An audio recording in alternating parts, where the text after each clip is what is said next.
Bonsoir, rebonsoir. Regardez tout de suite cette image. Nous venons de la recevoir. C'est l'image du porte-avions Lincoln qui entre en mer d'Arabie. C'est la première image du porte-avions envoyé par les États-Unis d'Amérique alors que plusieurs sources anglo-saxonnes font état de la possibilité d'une campagne de frappe développée, importante sur plusieurs jours, sur le nucléaire, sur le balistique, sur le régime.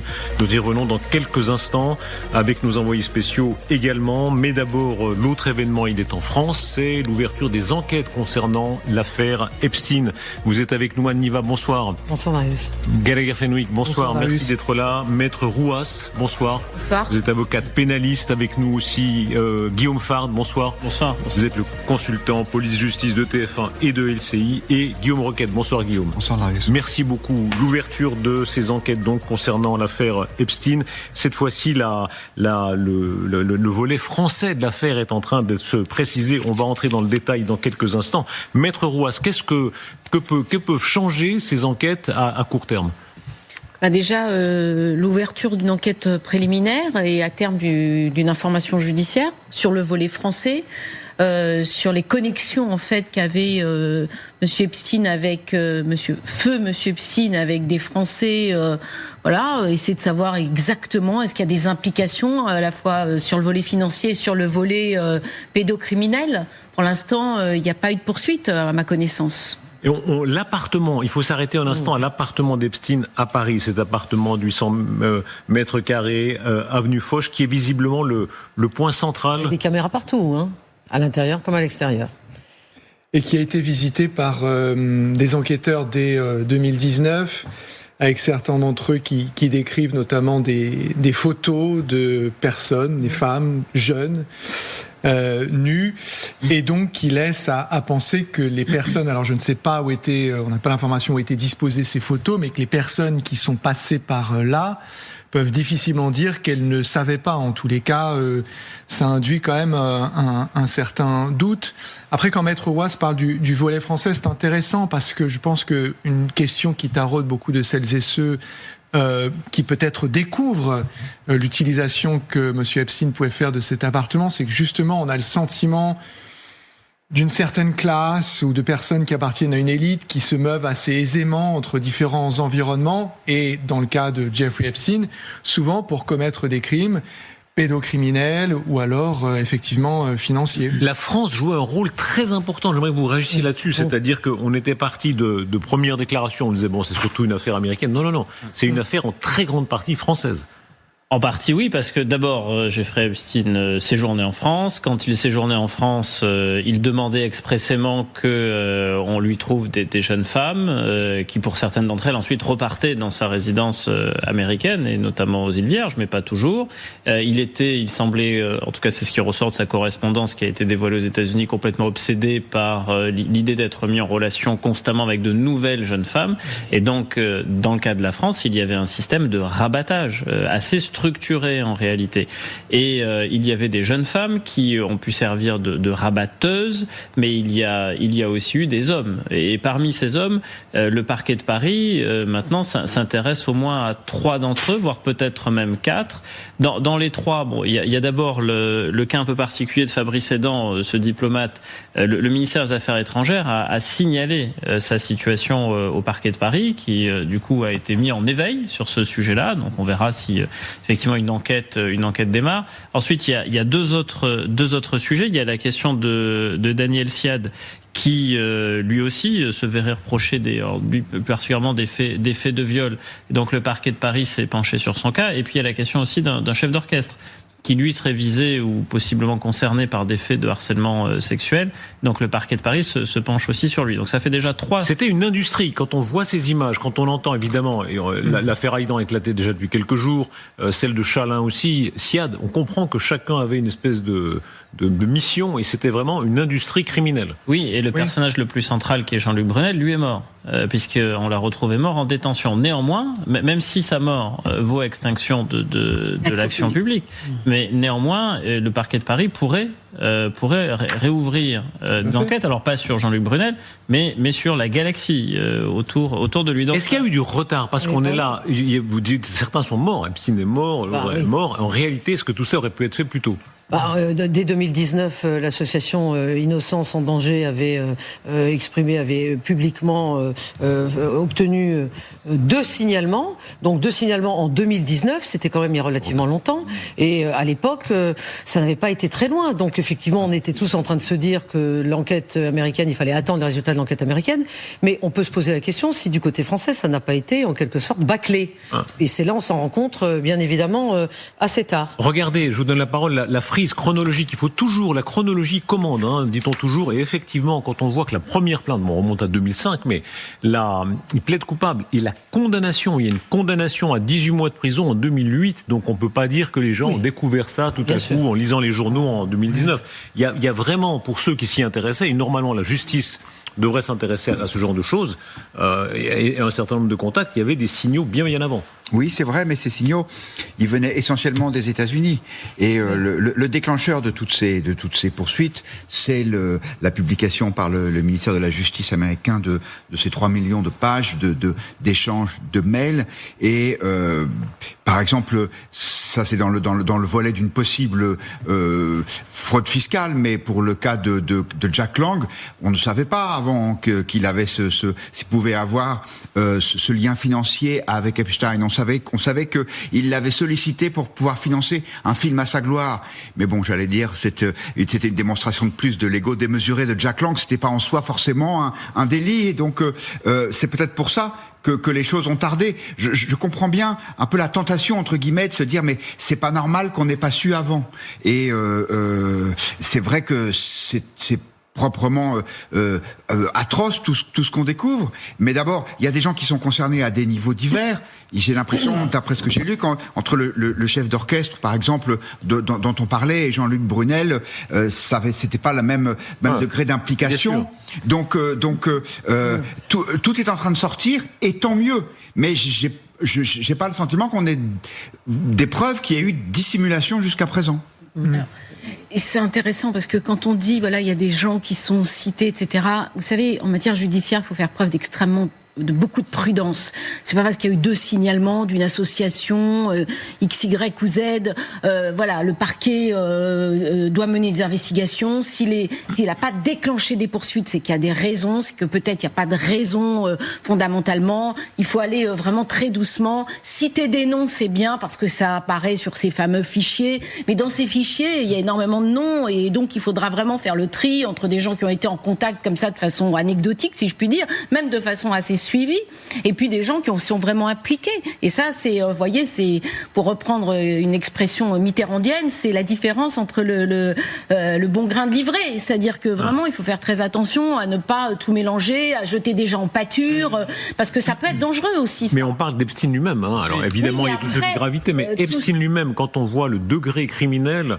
la police travaille, la DGSI travaille, tous ces gens, il n'y avait pas d'informations en amont. La condamnation, c'est la frise chronologique. Elle est en 2009 et c'est aux États-Unis. Ensuite, ce qui se passe en France, beaucoup ne le voient pas, ne le savent pas. Et la justice française, il faudrait qu'on porte à sa connaissance des infractions pénales commises en France pour qu'elle puisse enquêter. Et il y avait des infractions commises, puisque ce qui semble se dessiner, c'est quand même du proxénétisme à un niveau relativement sophistiqué, avec notamment l'action de Jean-Luc Brunel, mais pas que.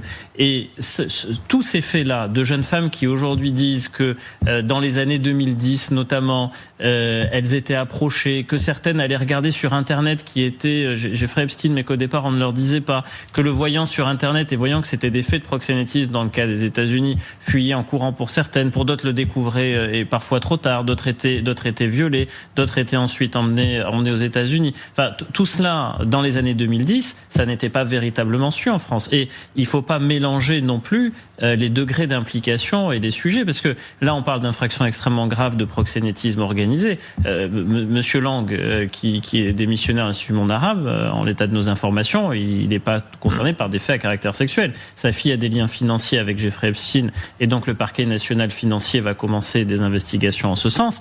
Quant à lui, il n'est pas mis en cause pour des faits de cette nature, et au demeurant, il est présumé innocent de l'intégralité des infractions pénales qui ont été évoquées dans cette affaire. Donc il faut faire attention de ne pas mélanger tous les sujets. Les faits les plus graves, qui sont les faits pédocriminels et les faits de proxénétisme, ceux-là, on voit se dessiner un système organisé autour de lui produit dans les années 2010 en France. Cela étant, quand même, j'insiste sur la notion d'alerte. On sait qu'en France, quand quelqu'un retire de l'argent en cash d'une banque, je crois même 2000 €, souvent on commence à lui demander des comptes. Qu'est-ce que vous allez faire de votre argent? Et là, on avait des circulations d'argent. Mais c'était un pas le type cas à qui l'époque, arrose. Non, il y a des moins choses le cas à relativement l'époque. récentes. Epstein qui arrosait un certain nombre de gens, et il n'y a pas d'alerte, que la police n'appelle pas ces gens en disant, alors voilà, vous recevez des centaines de milliers ou des dizaines de milliers d'argent d'un type qui a quand même été condamné. Moi, ça me paraît un peu étrange. Bien sûr, en réalité, à la frise que vous mettiez à l'écran, vous pouvez ajouter une date qui est 1996. Aux États-Unis, les premières plaintes, les premiers signalements, c'est 1996. Et la vérité, parce que la presse américaine travaille énormément là-dessus, avec chaque jour qui passe, on découvre à la fois l'ampleur, la gravité et, c'est vrai, le caractère presque industriel de ce qu'il organisait et ce qui laisse à penser qu'il y a forcément, et Maître Roy l'a dit, un volet français, et on ne voit pas pourquoi il se comporterait différemment sur notre territoire de la manière dont il se comportait aux États-Unis ou sur son île. Par ailleurs, ce qui ressort pour l'instant côté français, je veux dire, quand il y a des démissions, quand il y a ce genre de décision, quand on lit que le Quai d'Orsay prévient qu'il pourrait y avoir d'autres diplomates éventuellement concernés, l'impression que cela donne, c'est qu'il y a des personnes qui ont des connaissances qu'elles ne partagent pas pour l'instant, en attendant qu'éventuellement, on en apprenne davantage. Dans quelques minutes, on verra les suites de cette affaire en France. On verra aussi le séisme politique qui a lieu après la mort de Quentin, ce militant nationaliste tué, qui a succombé au coup à Lyon, avec l'accusation portée par les Antifa. Le ministre de l'Intérieur parle ce soir de lynchage, et on verra aussi la défense de l'autre camp, notamment celle de Jean-Luc Mélenchon, qui parle de sidération et de compassion, et qui rejette toute participation, qui conteste toute participation de près ou de loin de LFI dans cette affaire. À tout de suite. Bonsoir ou rebonsoir, les suites de l'affaire Epstein, et cette fois en France, et nous sommes toujours avec vous, Anne Niva, avec Gallagher Fenwick, avec Maître Florence Rouas, avec Guillaume Farn, merci beaucoup, avec Guillaume Roquette, et nous recevons aussi pour les réactions politiques Jean-Philippe Tanguy, monsieur le député, bonsoir. Bonsoir. Merci d'être là, on parlera évidemment aussi dans quelques instants de la mort de Quentin. Mais d'abord les politiques touchées en France, et au premier chef Jack Lang, c'est l'interview qu'il a donnée dans la Tribune dimanche. Gallagher Fenwick, s'agissant de monsieur Jeffrey Epstein, je suis blanc comme neige, dit-il, je n'en savais rien, et toutes ces belles âmes qui aujourd'hui nous parlent de cette condamnation l'ignoraient aussi. Ça fait écho à ce qu'on disait juste avant sur qui savait, qui ne savait pas. Oui, effectivement, et pour sa défense dans cet entretien, Monsieur Lang explique qu'en réalité, pour ce qui est des sommes d'argent, la générosité, ça existe, que Jeffrey Epstein mette un véhicule à sa disposition, ça n'est pas criminel, et sur les dépenses, les non-remboursements, bref, tout un passé qui ressort, alors imaginaire ou avéré. Monsieur Lang, pour sa défense, dit que certes, il a été un peu maladroit durant les premiers jours où son nom est ressorti, mais il n'a, selon lui, rien à se reprocher, et il soutient pleinement sa fille également, Caroline. Jean-Philippe Tanguy. Non mais Monsieur Lang, c'est tellement la caricature, si vous voulez, de ces parasites du système qui sont tellement déconnectés de tout, qui se rend même pas compte de l'énormité de ce qu'il a fait, de ce qu'il a dit, de tout ce que je peux dire sa carrière entre guillemets, commençant avec une tribune de 68 arts expliquant que la sexualité contre les enfants pourrait être tolérable ou devrait être ouverte, soutenir toutes les crapules possibles imaginables, Polanski, Matzneff. Tous sans aucune exception, toujours à trouver des excuses, mettant la culture, comme si la culture était un vernis pour excuser l'inexcusable, et comme s'il y avait une relativisation dans les années 68, des agressions faites contre les mineurs, tout ça est absolument répugnant. Moi, depuis que je suis né, depuis que j'ai conscience d'entendre le débat politique, on doit se taper Jack Lang et tant d'autres qui sont insupportables, c'est insupportable. Donc moi, je vais vous dire, ma seule satisfaction pour toutes les personnes qui ont été victimes de toutes ces créatures pendant tant d'années en France, couverts par le système. Moi, je me souviens quand j'étais à Sciences Po, tout le monde couvrait DSK.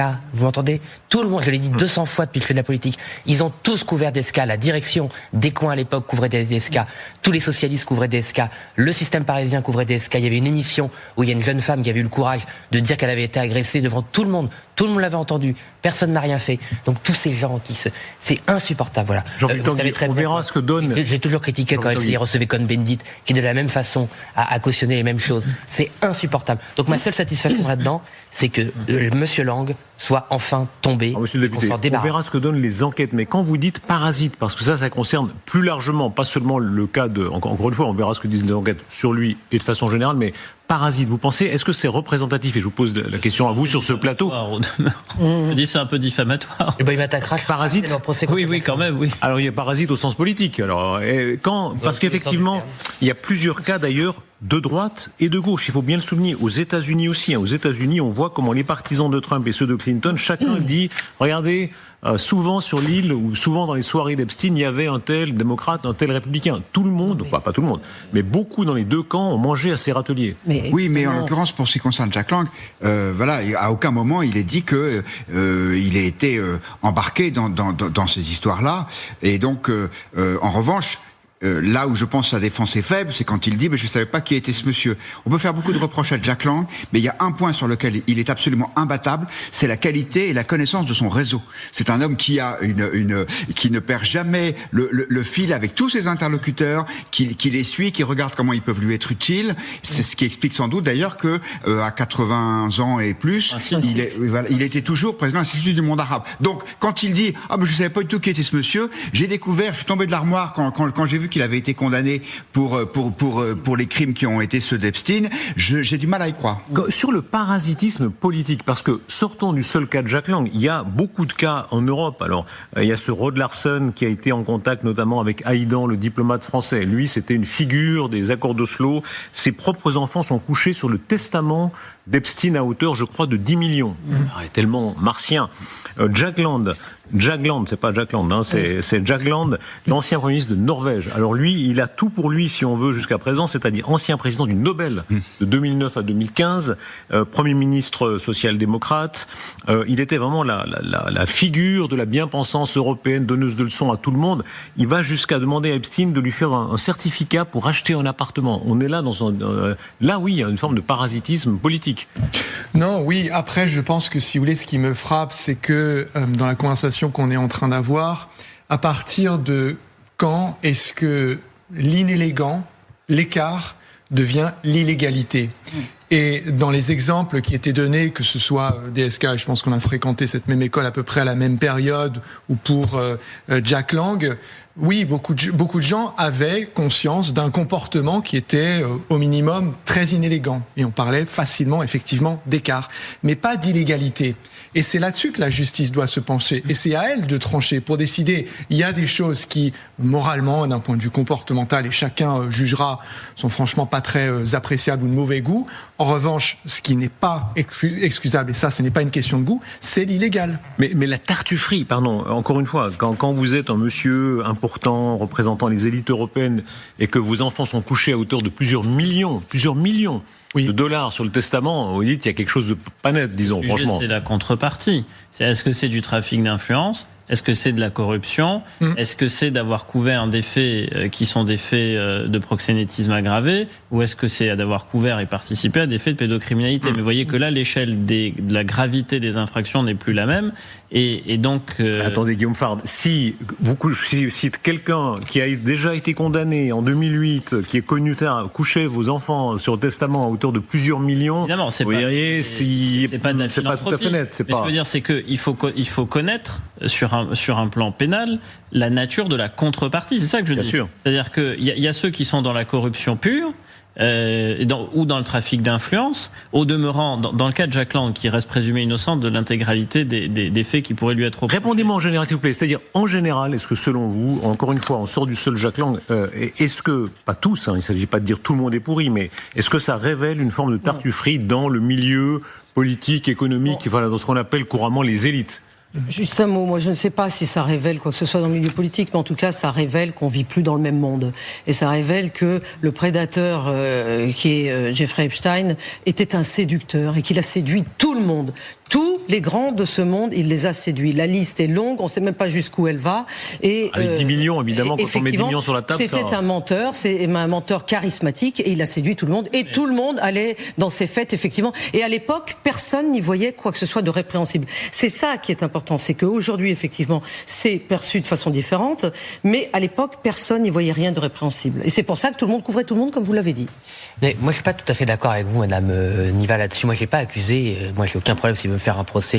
Il y aura un procès, mais je n'ai pas accusé de Monsieur Lang de choses illégales. Je ne l'ai accusé que de choses immorales. J'ai dit qu'il avait couvert sur toute sa carrière tout un tas de crapules. Et donc je le redis. Voilà. Ben oui, non, mais et c'était toujours, il y avait une inversion. Moi, je me souviens très bien de l'ambiance des années 90. Hein. Oui, ben... Il y avait toujours une inversion accusatoire, c'est-à-dire défendre les enfants, refuser de relativiser une certaine déviance complètement scandaleuse. C'était ringard, c'était pas classe, c'était pas parisien. Et je me souviens de cette intellectuelle dont j'ai oublié le nom, québécoise, qui était venue sur l'affaire, je crois. C'était Madame Bombardier. Voilà, qui était venue sur un plateau. Ah oui. Et s'était retrouvée mise en minorité entre guillemets culturelle, expliquant que c'était scandaleux la pédophilie, avec des gens qui ricanaient et qui trouvaient, écoutez, vraiment que cette québécoise, cette française, enfin c'est moi, c'est mon cœur qui parle, mais cette française d'outre-Atlantique, en tout cas cette québécoise, qui venait à Paris, vraiment n'avait rien compris, et qu'elle était bien naïve, alors que vraiment nous entre gens bien comme il faut, c'est tout à fait normal de ricaner sur la pédophilie. Voilà, c'est scandaleux. Et moi je pense à toutes, je suis désolé,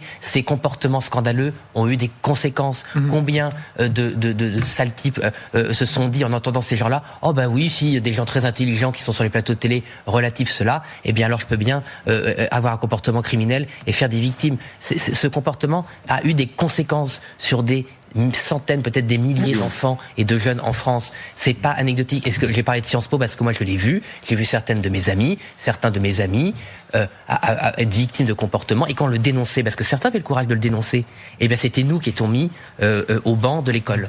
C'est vrai, il y a eu des comportements qui sont éminemment condamnables, si ce n'est judiciairement, en tout cas moralement. Et par exemple, le fait que Jack Lang, comme d'autres personnalités de gauche, ait signé, je crois que c'était dans les années 70, cette pétition favorable à la dépénalisation de la pédophilie, ça reste inacceptable. Après, il faut pas généraliser, je veux dire, les pratiques de la classe politique. C'est-à-dire que entre des positions qui sont moralement répréhensibles et des positions qui sont pénalement condamnables, il peut y avoir des différences. Mais ce qui est vrai, et là je vous rejoins, Monsieur le député, c'est que peut-être que les responsables politiques ont un peu trop oublié qu'ils avaient un devoir d'exemplarité. Oui. Et que même si il n'a jamais été poursuivi pour ça, passer des dizaines d'années à aller sans payer dans les restaurants, comme semble-t-il le faisait Monsieur Lang, ça pose une difficulté. Les très graves événements de Lyon. Laurent Nunez parle ce soir de lynchage et il désigne l'ultra-gauche. On verra les réactions politiques dans tous les camps. Mais d'abord, évidemment, il faut revenir aux faits. C'était jeudi soir à Lyon, dans le contexte d'une conférence de Rima Hassan à Sciences Po Lyon. Les militants du collectif féministe et identitaire Némésis manifestaient contre cette présence et en marge de ces événements, le jeune Quentin était nationaliste, catholique. C'est un élément important dans sa biographie, lui-même le revendiquait. Et la suite se voit à l'image. Il est attaqué par une extrême violence, par un groupe d'antifa, selon le collectif Némésis, frappé au sol. Regardez d'abord la séquence qui en rencontre, c'est TF1 qui l'a diffusée, et Guillaume Fard, avec vous, on l'analysera plus exactement.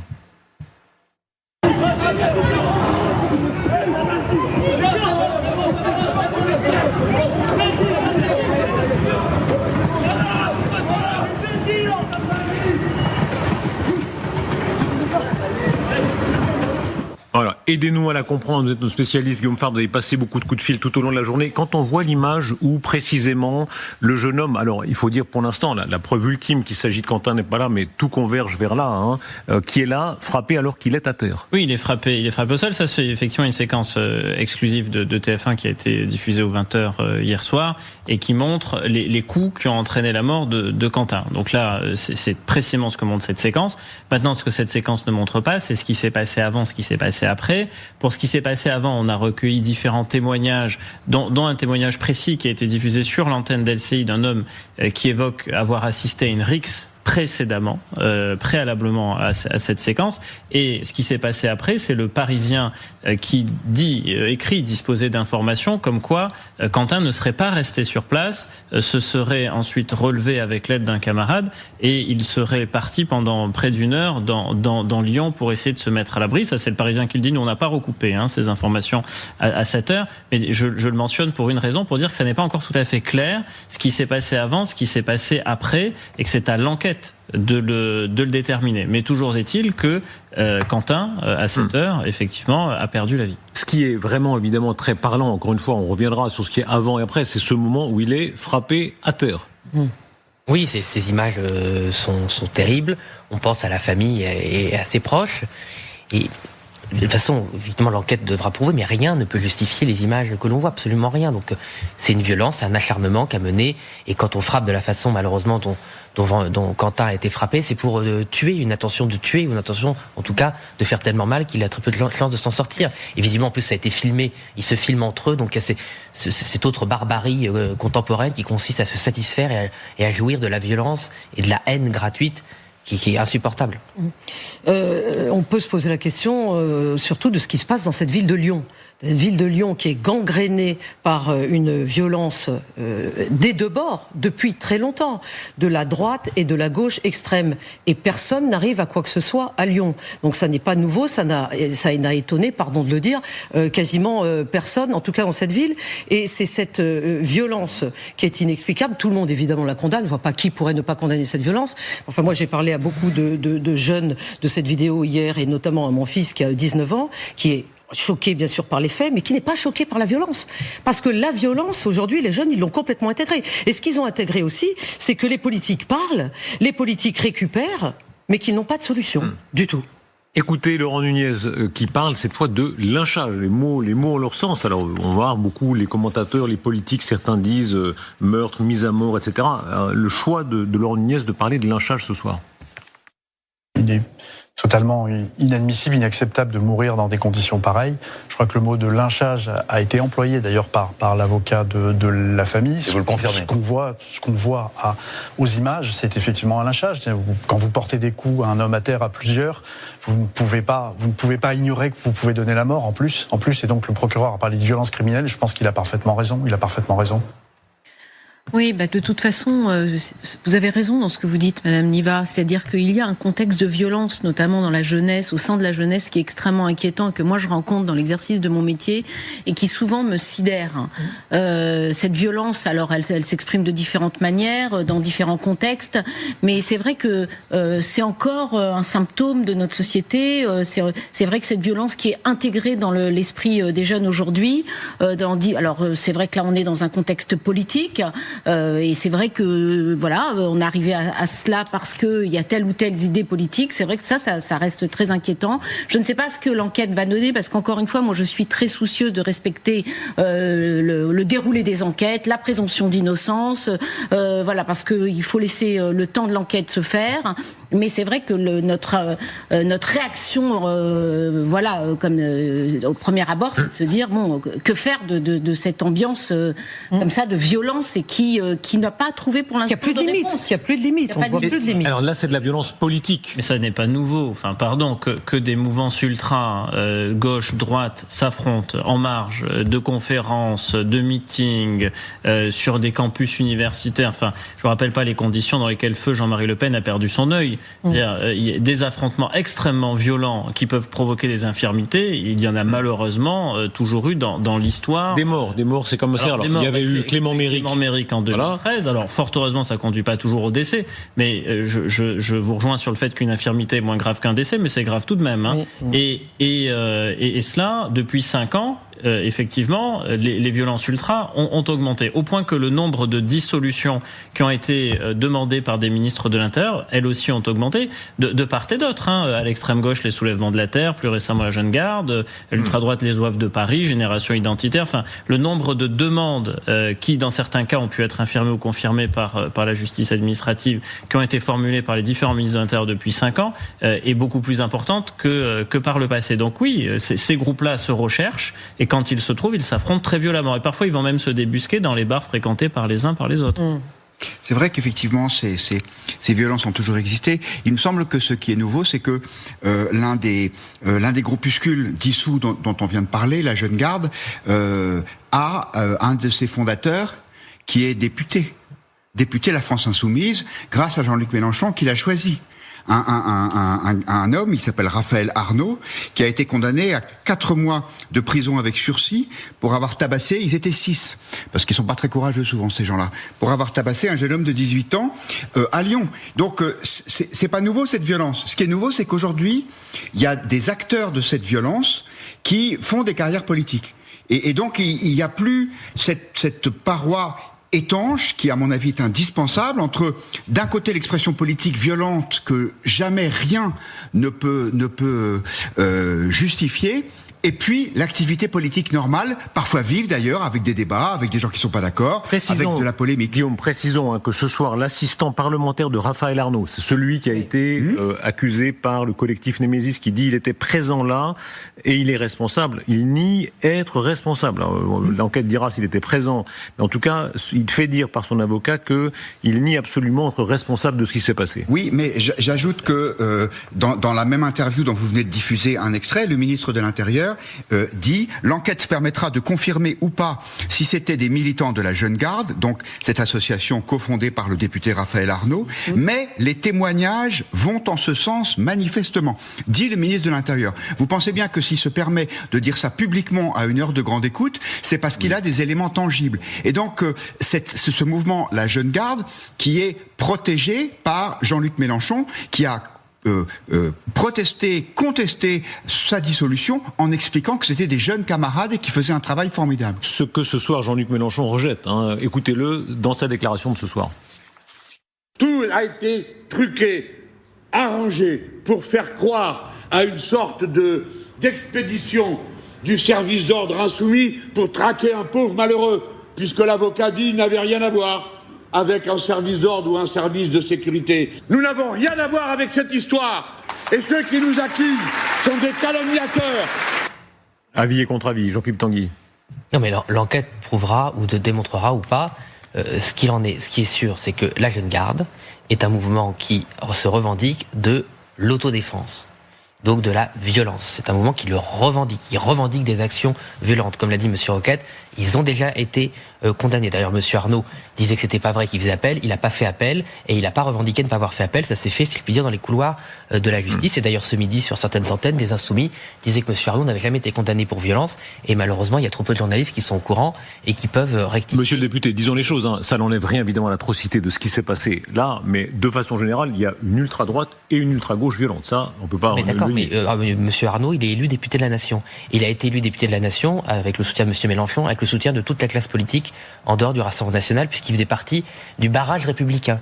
Donc le barrage républicain, et je l'avais dit sur votre plateau pendant l'entre-deux tours, et je l'avais nommément sur LCI alerté sur le caractère et la personnalité de Monsieur Arnaud que nous avions reçu à l'Assemblée nationale et que j'avais d'ailleurs débusqué à l'époque puisqu'il avait très gravement insulté et mis en danger Éric Zemmour, qui n'est pas un de mes amis, mais qui ne mérite nullement de se faire attaquer de la façon dont il s'est fait attaquer, parce que ça flirte aussi très souvent avec l'antisémitisme, l'homophobie et d'autres choses de ce genre. Cela étant, Jean-Philippe Tanguy, pour pas tout mélanger, ce soir, je vous pose la question, je reviens à vous évidemment, mais ce soir, Guillaume Farbe, il y a un mouvement violent qui a fait élire un de ses députés par le Front républicain. Sur la question de qui a frappé, c'est ça comme la question immédiate. Ensuite, on va ouvrir la question politique. Bien sûr, il ne s'agit pas de... Toutes les questions sont sur la table, y compris celles où on dit est-ce que la violence politique verbale amène ou non forcément à la violence physique. Mais si on reste comme d'abord au fait, Guillaume Farbe, qu'est-ce qu'on sait sur ceux qui ont porté les coups et le coup fatal? La justice, pour le moment, n'a pas communiqué sur le fait qu'il s'agissait bien de la Jeune Garde. Ça, c'est une présomption, effectivement, qui est relayée par le ministre de l'Intérieur, qui doit probablement disposer d'éléments pour le faire, qui est aussi... ce soir. Qui est corroboré par des témoins que nous avons pu aussi interroger, mais l'autorité judiciaire ne le dit pas formellement. Ça, c'est à l'enquête de le déterminer. Si, au terme de l'enquête, il apparaît que ce sont effectivement des membres de la Jeune Garde qui ont porté ces coups mortels, Jean-Luc Mélenchon, lui, va devoir répondre au moins d'une chose. C'est pourquoi la France insoumise, contestant la décision de dissolution de la Jeune Garde et écrivant que, parce que le Conseil d'État devait maintenant statuer, la Jeune Garde participe de l'action antifasciste en France et soutenant la jeune garde, il faudra quand même expliquer pourquoi il y a eu ce soutien. Ça, des comptes vont évidemment être rendus. Mais il faut que l'enquête aille à son terme pour déterminer qu'il s'agit bien effectivement de la jeune garde au cas d'espèce. Est-ce que nous vivons un moment d'histoire? Il faut rappeler dans les années 20 et 30 à quel point les extrémistes ont été forts. Les jeunes de cette époque-là, ils se reconnaissaient beaucoup. Quelques images le rappellent, les fameuses émeutes du 6 février 34, ou dans l'Action française, qui était le grand mouvement, d'ailleurs tant d'intellectuels ont été soit Action française, soit Parti communiste dans l'autre camp, et faire le coup de poing, se battre au quartier latin, enfin tout ça a beaucoup fait, avec là aussi des gens parfois mutilés, avec là aussi parfois des morts.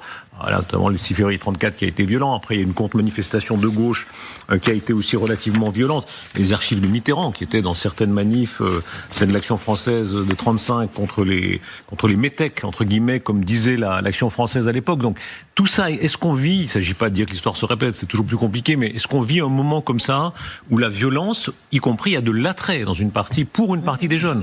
Oui, et moi, ce qui me frappe, c'est que c'est particulièrement visible et palpable dans un autre pays dont on commente souvent ici la vie politique aux États-Unis. Et ça a été dit, mais je le répète, cette violence politique, elle n'est l'apanage ni de la gauche ni de la droite. Et c'est pour ça qu'il faut d'abord commencer par une phrase toute simple qui est « un homme est mort ». Et quelle que soit, si vous voulez, l'étiquette politique réelle ou revendiquée ou prêtée aux personnes qui ont commis cela, il faut que la justice puisse faire son travail, parce qu'au travers de la violence politique, justement, quand on rentre dans cette phase, et je comprends que les politiques soient tentés de faire de la récupération, etc., c'est l'état de droit qui s'en trouve fragilisé, et donc la démocratie. Il faut bien comprendre les conséquences que ça a, et moi je le vois aux États-Unis de manière très très réelle, et les glissements que cela peut entraîner. Et donc c'est à la justice, effectivement, sur la base de faits, de faire son travail, de trancher, et ensuite, si des responsabilités sont établies, cet état de droit, il a un arsenal législatif qui permet lui aussi de faire en sorte que des personnes, si elles en sont directement ou indirectement responsables, qu'elles soient justement prises en charge et également punies à hauteur de droit. Là, regardez les images, parce que c'est intéressant de rappeler, on peut être très bien extrémiste de droite ou de gauche sans être violent. L'extrémisme, c'est un droit politique, on a le droit, voilà. Rima Hassan, extrêmement, je ne sais pas si on peut mettre le son, parce que le son est révélateur, elle a été accueillie, vraiment, elle a un accueil de rockstar là, à Sciences Po Lyon. Ça, c'était le contexte. Donc, cette conférence contre laquelle le collectif Némésis s'engageait, elle est extrêmement populaire dans une part de la jeunesse française. De la même façon qu'à l'autre bout de l'échiquier, Bardella est extrêmement populaire dans une partie. Chacun renverra ou non, mais en tout cas, ce qu'on appelle les radicalités sont populaires aussi. Oui, mais ce qui est intéressant, c'est que dans le cas de l'extrême gauche, en l'occurrence de Rima Hassan, l'institution universitaire apporte son concours à ce mouvement. Rima Hassan a eu l'autorisation de faire ce meeting politique. On voit bien la façon dont elle est accueillie, debout par des étudiants en délire, à Sciences Po Lyon. Je rends hommage à la direction de Sciences Po Paris qui a refusé ce type de conférence. Mais quand je vois... On devrait refuser, d'après vous, ce type de conférence ? Sciences Po, oui, bien sûr qu'il faudrait les refuser. D'accord avec ça ? Non, je vais expliquer je vais expliquer mon point de vue. L'université française, aujourd'hui, on sait très bien de quel côté elle penche. Je vous renvoie à ce qu'écrit un professeur comme Fabrice Balanche dans le Figaro aujourd'hui, où il explique que lui-même à Lyon 2 a été pris à partie physiquement par des islamo-gauchistes dont il était trop éloigné. Moi, je pense parenthèse, pardon, là encore, c'est pas neuf. Je sais pas si vous vous rappelez, enfin, moi, j'étais pas là, mais quand il y avait le portrait géant de Mao sur Sciences Po Paris, alors vous étiez peut-être un peu jeune, et vous aussi. Enfin, il y avait oui, vous étiez pas né. Il y avait le portrait géant de Mao sur Sciences Po Paris, donc. Oui, mais en l'occurrence, moi, j'ai eu aussi le bonheur de passer par Sciences Po Paris. C'était bien longtemps avant les autres personnes présentes sur ce plateau. Mais il n'y avait pas de meeting politique de l'extrême gauche ni de l'extrême droite. Ça n'est pas la place de l'université. C'est d'ailleurs Louis Boyard avant Rima Hassan avait fait lui aussi ce genre de tournée triomphale dans les universités françaises. Pourquoi ? Parce qu'il y a là un nouvel électorat entre guillemets à conquérir. Et moi je pense que si l'université restait dans le domaine qui doit être le sien, c'est-à-dire le domaine académique, ça contribuerait à faire descendre la violence. Alors oui, ça n'est peut-être pas la place, peut-être, Guillaume, c'est vrai, mais enfin c'est le monde dans lequel on vit. Mais simplement, pour moi, ce qui me choque, c'est que le mode d'expression aujourd'hui est la confrontation. Et la confrontation entre différents groupuscules, lors de différentes conférences, mène à la violence. Et c'est ce à quoi on a eu droit aujourd'hui. Alors là, c'était côté, effectivement, Rima Hassan, donc Némésis qui est arrivé, mais ça peut être dans un autre sens. Donc forcément, la confrontation, elle mène à la violence. Et c'est cette violence-là qui laisse tout le monde perplexe, alors que tout le monde critique, bien évidemment, mais contre laquelle personne ne sait agir. Tout simplement. Notre invité, peut-être. Mais la particularité, si vous voulez, des violences de l'ultra-gauche, c'est qu'ils ont trop souvent des complicités institutionnelles. Les groupes de violents d'ultra-droite, ils n'ont aucune complicité institutionnelle, et tant mieux. Mais les groupes de l'ultra-gauche ont toujours... je vais vous donner un exemple. J'ai un de mes militants qui est étudiant à Amiens. Il y a un jour, il pouvait plus sortir de la fac. Il pouvait plus sortir, il y a des vidéos, tout le monde peut le vérifier. Ça n'a pas été contesté ni par les forces de l'ordre, ni par l'administration de la fac d'Amiens, mais il n'y a aucune suite. C'est totalement normal de menacer de mort un jeune et de l'empêcher de se sortir. Et tous les étudiants qui font partie de ce groupe d'ultra-gauche ont considéré que c'était normal. Ces mêmes militants d'ultra-gauche, un mois plus tard, ont empêché la tenue d'un meeting transpartisan dans l'université parce qu'il y avait le candidat du Rassemblement national. Ils ont dû sortir, et non seulement on a dû sortir, mais en plus on s'est fait accuser d'avoir fait un signe nazi, alors qu'évidemment on n'avait absolument pas fait de signe nazi. Donc il y a eu une inversion accusatoire, et c'est donc en fait, notamment la presse locale picarde a accusé le Rassemblement national de ce débordement, alors que c'était les groupes d'ultra-gauche qui avaient empêché la tenue d'un meeting dans le cadre d'élections. Donc il y a toujours un renversement de responsabilité. D'ailleurs, un certain nombre de groupes d'influence essaient de faire ce même inversement accusatoire sur Quentin, en disant oui mais il était peut-être dans un groupuscule pas bien, qu'est-ce qu'il faisait là, on commence, un certain nombre de personnes cherchent des excuses alors qu'il n'y a aucune excuse à trouver. Un homme est mort, comme l'a dit monsieur tout à l'heure, et ça jeune homme, 23 ans, étudiant, hein. Oui, non, bien sûr. Je trouve qu'il y a quand même, pardon Guillaume, mais vous avez fréquenté cette noble institution, c'est l'Institut d'études politiques. Je trouve qu'il y a une défaite intellectuelle de votre part pleinement assumée à refuser qu'une femme élue au Parlement européen, et quel que soit, si vous voulez, ce qu'elle, à vos yeux, incarne, de se dire, nous allons interdire sa présence. Le directeur de je dirais la même chose pour un représentant du Rassemblement national. On est soyons clairs. Ah bon ? Bah bien sûr, mais naturellement. Mais parce qu'il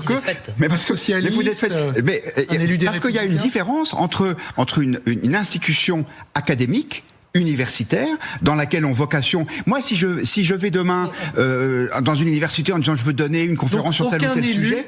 Aucun élu ne doit pouvoir venir débattre à Sciences Po. Mais non, parce que vous avez vu comment ça s'est terminé. Vous avez vu ce qui est devenu Sciences Po Paris, avant, heureusement, une reprise en main par un nouveau directeur courageux qui s'est efforcé de dépolitiser ça. Je vois bien où vous voulez en venir. Votre modèle, c'est peut-être l'université américaine, qui est devenue un temple du wokisme, de la déconstruction. Eh bien, moi, je pense que c'est en train de détruire de l'intérieur l'institution universitaire, et qu'il faut revenir à une stricte neutralité. Et quand j'entends ce soir la France Université, c'est-à-dire le syndicat des présidents d'université qui, la main sur le cœur, dit « Ah, nous sommes tout à fait désolés par ce qui s'est passé », je dis « Messieurs, dames, est-ce que c'était vraiment la place de ces responsables politiques radicaux d'être dans une institution universitaire ?» Vous avez vu les dernières déclarations de Rima Hassan sur un maire du centre de Paris, dans lequel il explique qu'il n'est pas légitime pour être sur la liste du candidat socialiste à la mairie de Paris, parce qu'il est né en Palestine occupée et qu'il est trop sioniste à ses yeux. Je veux dire, quand vous tenez un discours aussi radicalement antisioniste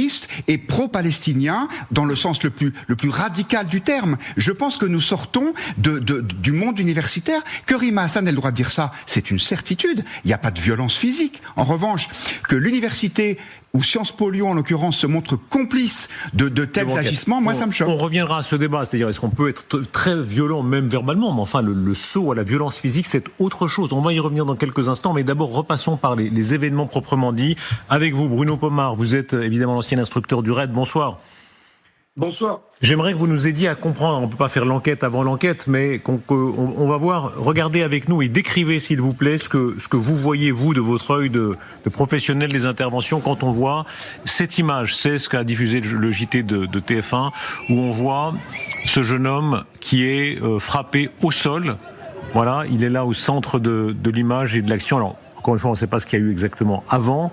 Enfin, de fait, il est là, et le mot qu'utilise ce soir le ministre de l'Intérieur est lynché. Oui, totalement. D'ailleurs, on voit bien que c'est des groupes qui sont très organisés, malgré ce qu'on pourrait penser, et que si vous regardez un petit peu le comportement d'un des individus, mais l'enquête le déterminera de façon précise, il y a même un individu qui attaque, qui frappe l'individu qui est au sol à coups de coude. Ce qui veut dire par là que ces gens-là sont pas là, effectivement, pour juste se confronter entre eux. Ils sont là pour tuer, effectivement. Et on voit bien que celui qui donne les coups de coude, si vous regardez le détail précis, ensuite fait ce geste-là, avec la cagoule, un geste avec la main, comme en voulant dire, en gros, on l'a décanillé, le gars. Donc il y a effectivement une organisation qui est très bien vue, très bien organisée avec cette jeune garde. Tout le monde le dit, le ministre de l'Intérieur l'a dit, le ministre de la Justice également l'a dit. Effectivement, ce sont le bras armé de la France insoumise. On ne peut pas dire autre chose, vous savez. Alors attention, Bruno Pomar, si je peux me permettre là-dessus, l'enquête n'en est pas là pour ce point. Ce sera peut-être le cas, on ne sait pas. Mais pour l'instant, et précisons, mais disons les choses. Pour l'instant, et notamment l'assistant parlementaire conteste être responsable des coups portés. L'assistant parlementaire d'Arnaud. On verra ce qu'il en est. Mais sur les faits, sur les gestes. Ce que vous nous dites, c'est que les gestes tels que vous les observez sont faits pour tuer ou en tout cas pour handicaper. Mais totalement. Quand il y a des embrouilles entre groupes comme ça, que vous pouvez voir lors de campagnes électorales, etc., on se donne des coups de poing et des coups de pied, ça va très très vite. Mais là, on voit bien qu'il y a un acharnement au sol sur cet individu qui est mort actuellement, le jeune Quentin. Et regardez bien encore une fois le détail des coups qui sont donnés à coups de coude, comme ça. Ça veut dire que c'est des pratiquants de MMA ou de boxe qui sont là, effectivement, pour neutraliser, pour tuer. Cet individu, c'est malheureusement le cas qui s'est passé. Donc, effectivement, on peut se poser sérieusement la question. Quant à ce que vous dites, mon cher Darius Rochevin, la jeune garde, vous savez, qui est quand même connue pour ce genre de choses. Regardez ce qu'a fait Arnaud,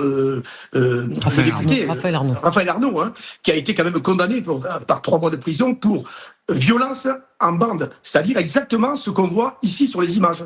Donc effectivement, on peut se poser des questions effectivement sur la volonté de ces individus de tuer et non pas juste neutraliser ou blesser. Réaction sur ce plateau-là, sur la description de l'action qui évidemment donne un caractère encore... Quand vous donnez des coups de pied dans la tête de quelqu'un, qui que ce soit, pour quoi que ce soit, et que ça provoque une hémorragie cérébrale, c'est des coups qui visent à entraîner la mort. Enfin, dire, bon là, jusque-là, il y a pas vraiment de débat. Le sujet, c'est plutôt pourquoi cette organisation gravite autour de conférences, d'événements qui sont à l'initiative de la France insoumise. Parce que même si la jeune garde n'appartient pas stricto sensu à la France insoumise, que ses membres ne sont pas militants d'eux, à chaque fois, ils gravitent dans l'orbite de la France insoumise sans qu'on leur demande expressément de quitter les lieux ou de s'en désolidariser.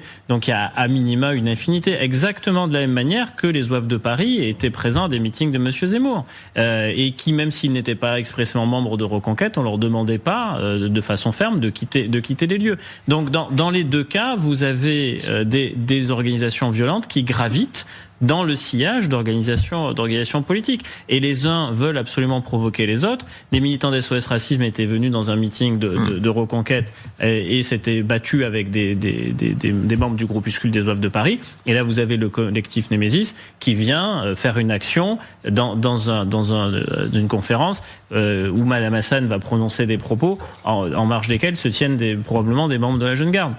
Donc tout ça est provocation sur provocation et évidemment entraîne des violences. Pour rebondir sur les propos de M. Pomar, c'est l'ultra-violence, effectivement, donc très précisément. On la voit là, c'est un domaine politique, mais on le voit dans le domaine depuis très longtemps du sport. Les ultras dans les clubs de foot font exactement ce genre de confrontation avec les mêmes gestes et la même violence. Et par exemple, côté britannique, les Anglais ont réussi à identifier dans le domaine du sport chaque fauteur de troubles.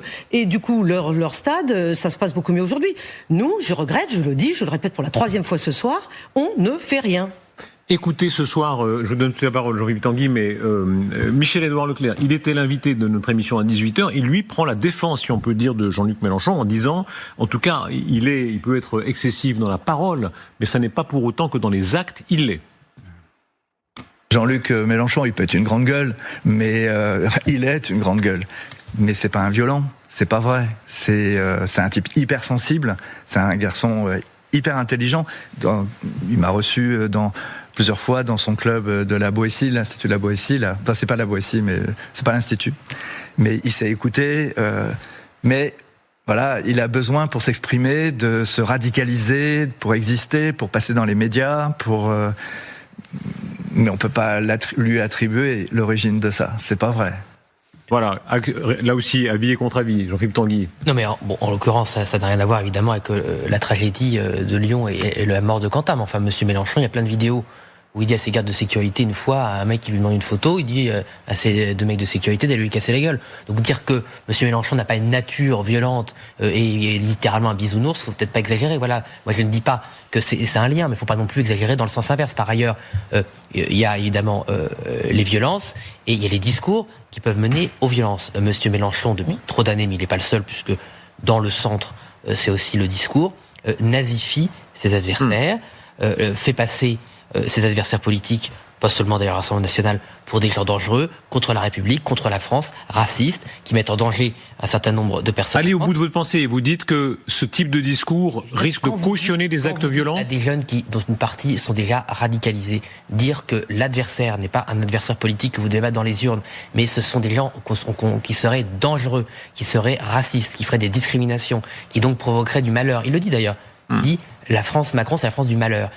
Les violences policières expliqueraient qu'il y a des victimes de violences policières arbitraires en France. Vous incitez, que vous le vouliez ou non, à une réaction violente, ou en tout cas vous ne l'interdisez pas, puisque vous expliquez que les gens en face de vous sont mais dangereux. L'incitation à la violence, et nous, on ne le fait, évidemment, on ne le fait jamais. C'est pour ça votre parallèle tout à l'heure entre Rima Hassan, qui a désigné par Monsieur Veil, effectivement, un des maires de l'arrondissement central de Paris, comme un adversaire à abattre, c'est pas de la même façon de faire un meeting politique et de dire votez pour nous, on va baisser la TVA. L'incitation à la violence ou à la haine raciale, monsieur le député, ça doit faire l'objet d'un signalement au procureur. Est-ce que vous l'avez fait et pourquoi est-ce qu'elle ne s'en saisit pas, la justice? Parce que ce que vous expliquez ici à juste titre est extrêmement grave. Si vous avez constaté cela, la justice, j'imagine, doit s'en saisir et trancher sur cette question et prendre des décisions en conséquence. Mais écoutez, sur les groupes d'ultra-droite, l'OET a plus d'une centaine de plaintes et de signalements. Vous parliez de Jean-Luc Mélenchon. Pour d'autres, pour les groupes. Que vous liez à des actes de violence derrière. Mais vous pouvez pas signaler au procureur les discours de monsieur. Une incitation. Vous parlez d'incitation à la violence. Ancienne, à l'époque de cette vidéo, qui n'était pas, mais tout le monde pourra la retrouver sur Internet. Il n'y a pas de difficulté. Alors pourquoi est-ce que ça ne fait pas l'objet d'un dépôt de plainte? Il y a deux choses différentes. Il y a les discours, il y a sur les dépôts de plainte. Moi, ça m'arrivait de déposer des centaines de plaintes et la justice me dit toujours plus ou moins la même chose. C'est politique. C'est politique. Moi, je peux vous dire, à Abbeville, par une fois, je faisais campagne. Le dernier soir de collage des affiches, il y avait des groupuscules autour des... Donc vous ne faites pas confiance à la justice de notre pays? En l'occurrence, là, le procureur m'a dit, c'est politique. Il y avait des mecs qui tabassaient d'autres. En l'occurrence, ça été tabassé. Des mecs qui si on ne fait pas confiance à la justice de notre pays, alors comment est-ce qu'on s'en sort entre nous, monsieur le député? C'est ce que vous disiez un peu tout à l'heure. Dit oui, il y a toujours eu des violences. C'est pas ce que vous disiez, mais c'est la conséquence. Oui, il y a toujours eu des violences en politique. Eh bien, il y a une partie, je ne dis pas les magistrats. Non, mais si on ne fait pas confiance à la justice de notre pays, il faut changer d'état d'esprit là-dessus. Il faut qu'un certain nombre de magistrats changent d'état d'esprit sur les violences politiques et arrêtent de dire c'est politique. Écoutez, on me l'a dit des dizaines de fois. À Amiens, je vais à une manifestation pour les retraites. Je me fais taper par des groupes. On est là au cœur du sujet. Dégage de la SAPD. On comprend bien là. Le débat, c'est est-ce que oui ou non, il y a certains discours qui cautionnent les violences? Alors en tout cas, Michel-Édouard Leclerc, je pense, se trompe factuellement quand il dit qu'il n'y a jamais eu de violence chez Jean-Luc Mélenchon. Je pense que nous nous souvenons tous ici de cette image où il prend à partie de façon extrêmement violente dans les mots et presque physiquement non pas un quidam, non pas un opposant politique, mais le représentant du procureur de la République qui vient perquisitionner à la France insoumise. Et là, pour le coup, la justice est passée puisque ce qu'on ne répète jamais, à ma grande surprise, c'est une information qui passait totalement sous les radars. Jean-Luc Mélenchon a été condamné à 3 mois de prison avec sursis et 8 000 € d'amende pour acte d'intimidation envers un magistrat, rébellion et provocation. Évidemment, ça ne fait pas de lui l'auteur en quoi que ce soit ou le responsable des violences dont nous parlons aujourd'hui. Mais il y a eu des précédents. Je ne connais pas, pour ma part, d'autres responsables politiques qui aient traité de cette façon, qui lui a valu une condamnation sévère, des représentants de l'État et je dirais encore pire, de la justice de notre pays.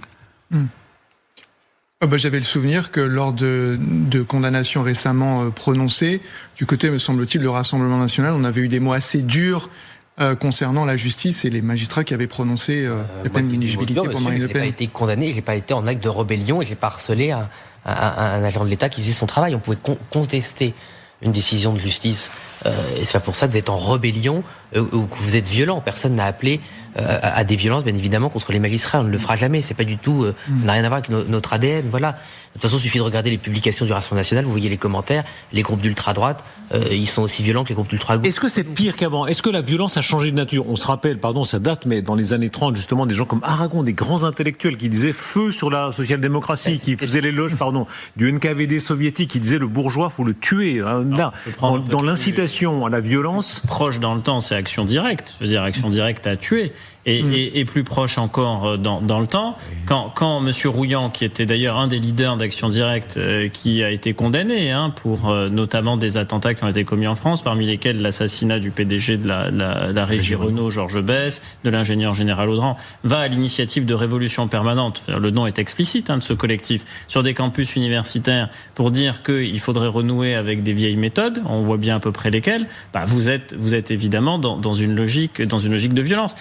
Quant à la France insoumise, n'est pas toujours en condamnation de ces groupuscules, voire parfois minimise verbalement ce qu'ils peuvent faire ou ce qu'ils peuvent produire. Est-ce que tous ces gens sont fichés ? Vous êtes toujours avec nous, Bruno Pomar. Vous étiez instructeur du RAID. Alors, on le rappelle, il y a une ultra-gauche, il y a aussi une ultra-droite. Est-ce que tous ces gens sont fichés ? C'est-à-dire, pour dire les choses brutalement, est-ce que vos collègues ou vos anciens collègues à Lyon, policiers, savent déjà, ils peuvent pas le dire, ou en tout cas, il y a une enquête en cours, donc les choses, en gros, est-ce qu'ils savent déjà, selon toute probabilité, qui était sous les cagoules ? Oui, que ce soit ces mouvements d'ultra-gauche ou d'ultra-droite, effectivement, la police locale, que ce soit les renseignements territoriaux, connaissent évidemment une partie de ces individus. C'est un petit monde. D'après ce que je comprends, c'est un petit monde. Ils sont pas, heureusement, c'est pas des milliers de gens. C'est peut-être plutôt des centaines de gens à l'échelle de la France. Évidemment, non, mais vous savez, cette violence, et Guillaume Fard disait très justement, on a commencé dans les années 80, moi j'ai connu l'affaire Action Directe, puisque j'ai eu le plaisir de les serrer, Rouillant, Ménigon, Cipriani et Joël Aubron, avec mes copains du RAID, et je peux vous assurer que ces gens-là, au début, étaient des sympathisants d'extrême gauche à revendiquer tout ce qu'on peut imaginer, mais ils sont passés dans une phase d'ultra-violence, et c'est ce qu'on est en train de revivre maintenant avec ces groupuscules-là, qui sont de plus en plus dangereux. Et c'est pour ça qu'il faut, encore une fois, les interdire et les neutraliser quand c'est nécessaire, parce que on peut pas admettre ça en politique, que des gens puissent commettre des violences de ce niveau. Est-ce qu'on vit un basculement ? 2026, c'est juste avant 2027. Est-ce qu'on peut penser, certains le faisaient sur notre antenne au cours de la journée, que, par exemple, s'il y a un deuxième tour, Le Pen-Mélenchon ou Bardella-Mélenchon, il ne s'agit pas de les accuser eux, mais dans le rang, dans les extrêmes, ça risque de tourner mal. Il y a une tentation à l'autodéfense. D'abord, on parlait de la jeune garde qui se revendique mouvement d'autodéfense, mais à l'autre extrême de l'échiquier politique, quand à l'été 2023, il y a des émeutes, vous avez dans certaines villes de France, je pense en Bretagne, en Savoie également, des collectifs d'autodéfense qui ont estimé que les émeutiers n'étaient pas suffisamment bien traités par les forces de l'ordre et qu'il fallait se substituer à eux. Donc il y a cette tentation-là. Et de part et d'autre, il y a du recours à la violence. Les soulèvements de la terre, c'est extrêmement violent comme organisation. Quand à Sainte-Soline, vous venez dans l'intention de tuer des gendarmes, on va dire que vous êtes pacifique ou que vous ne vous en prendriez qu'au bien en minorant l'action sur les personnes. Et réciproquement, quand vous êtes animé par les intentions xénophobes et que vous voulez empoisonner des produits halal, comme cet homme qui a été condamné parce qu'il avait ce projet dans les supermarchés de mettre des raticides dans des produits halal, vous êtes dans une intention violente. Et quand Marion Maréchal Le Pen a pu minimiser en disant que l'ultra-droite ne tuait pas en France, c'est pas parce que vous avez toujours échoué dans vos intentions terroristes que vous n'êtes pas dangereux. Vous pouvez être très mauvais, vous pouvez même être nul en tant que terroriste, mais l'intention de tuer est pénalisée tout aussi gravement que le fait de tuer. C'est pas parce que vous n'avez pas réussi à tuer des gens que vous ne seriez pas dangereux. Donc, vous posez la question du fichage, il y a quand même 1500 personnes qui sont fichées à l'ultra-droite, le double quasiment à l'ultra-gauche. En l'état, il faut le dire, c'est le terrorisme islamiste qui cause le plus grand nombre de morts, et très en dessous le terrorisme, la violence politique d'ultra-droite en deuxième, tout de même. Ouais. En deuxième, alors pas dans les proportions du terrorisme islamiste naturellement, avec cet attentat déjoué et 2 mortels en 2025, mais néanmoins, il y a toujours par an au moins 1 ou 2 tentatives de l'ultra-droite qui est déjouée par les services de renseignement. Oui, tout à l'heure, à juste titre, M. Fenwick m'a interpellé sur les magistrats. Un exemple sur les soulèvements de la terre. Je vous rappelle que le Conseil d'État n'a pas dissous les soulèvements de la terre, estimant que les violences contre les biens n'étaient pas des violences. C'est littéralement ce qu'ils ont écrit, enfin ce que le magistrat, en tout cas responsable de ce cas, a écrit. Donc à partir du moment où le Conseil d'État, moi-même, je vous jure, je n'y ai pas cru à l'époque, où le Conseil d'État écrit les violences, les destructions de biens, c'est pas des violences, au même titre que les violences de personnes, certes, mais c'est comme des violences, c'est pas si grave. Voilà, c'est que moi, il y a une défaite de la pensée, il y a une défaite des institutions. Et en plus, on n'aurait pas le droit de dire que c'est pas bien. On n'aurait pas le droit de critiquer le Conseil d'État. Donc moi, évidemment, je le critique et j'assume totalement que cette décision était totalement inique. Et d'ailleurs, la jeune garde n'est pas dissoute encore parce que le Conseil d'État a fait écho à un certain nombre de remarques. Est-ce que les mœurs ont changé au fond ? Est-ce que vous avez déjà été menacé physiquement, Jean-Yves Tanguy ? Tous les jours.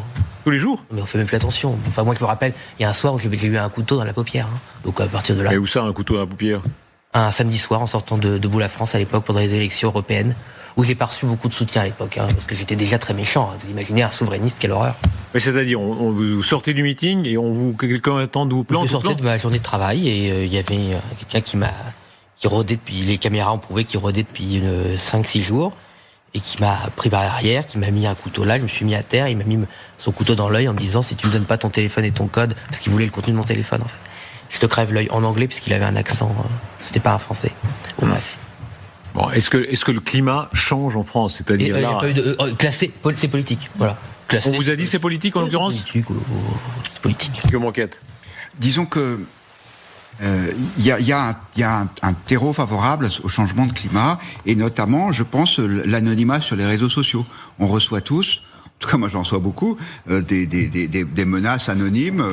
Moi la semaine dernière, cette semaine on m'a menacé on a dit que je méritais d'être pendu pour des déclarations que j'avais faites ici sur le conflit entre Israël et Gaza, et je pense que la personne qui m'a envoyé ça, elle pensait pas ce qu'elle disait, mais elle est à l'abri derrière l'anonymat, elle voit 3 ou 4 échanges un peu vifs, et tout ça paraît comme étant normal. Je pense que on a l'obligation de collectivement de faire redescendre la pression, et je trouve que quand la France insoumise dit ah oui mais bien sûr ce jeune homme a été tué, c'est malheureux, mais nous on a mis des graffitis sur nos permanences comme s'il y avait des événements de la même gravité. Je pense que ça ne participe pas de cet apaisement nécessaire. En tout cas, je salue, c'est Michel-Édouard Leclerc sur ce plateau qui disait les beautés du débat où tout le monde parle, oui. Et des gens de l'extrême droite à l'extrême gauche, je crois qu'il parlait de son grand-père ou de son père qui avait été membre de la cagoule, comme François Mitterrand à l'époque, comme quoi voilà, on peut faire tous les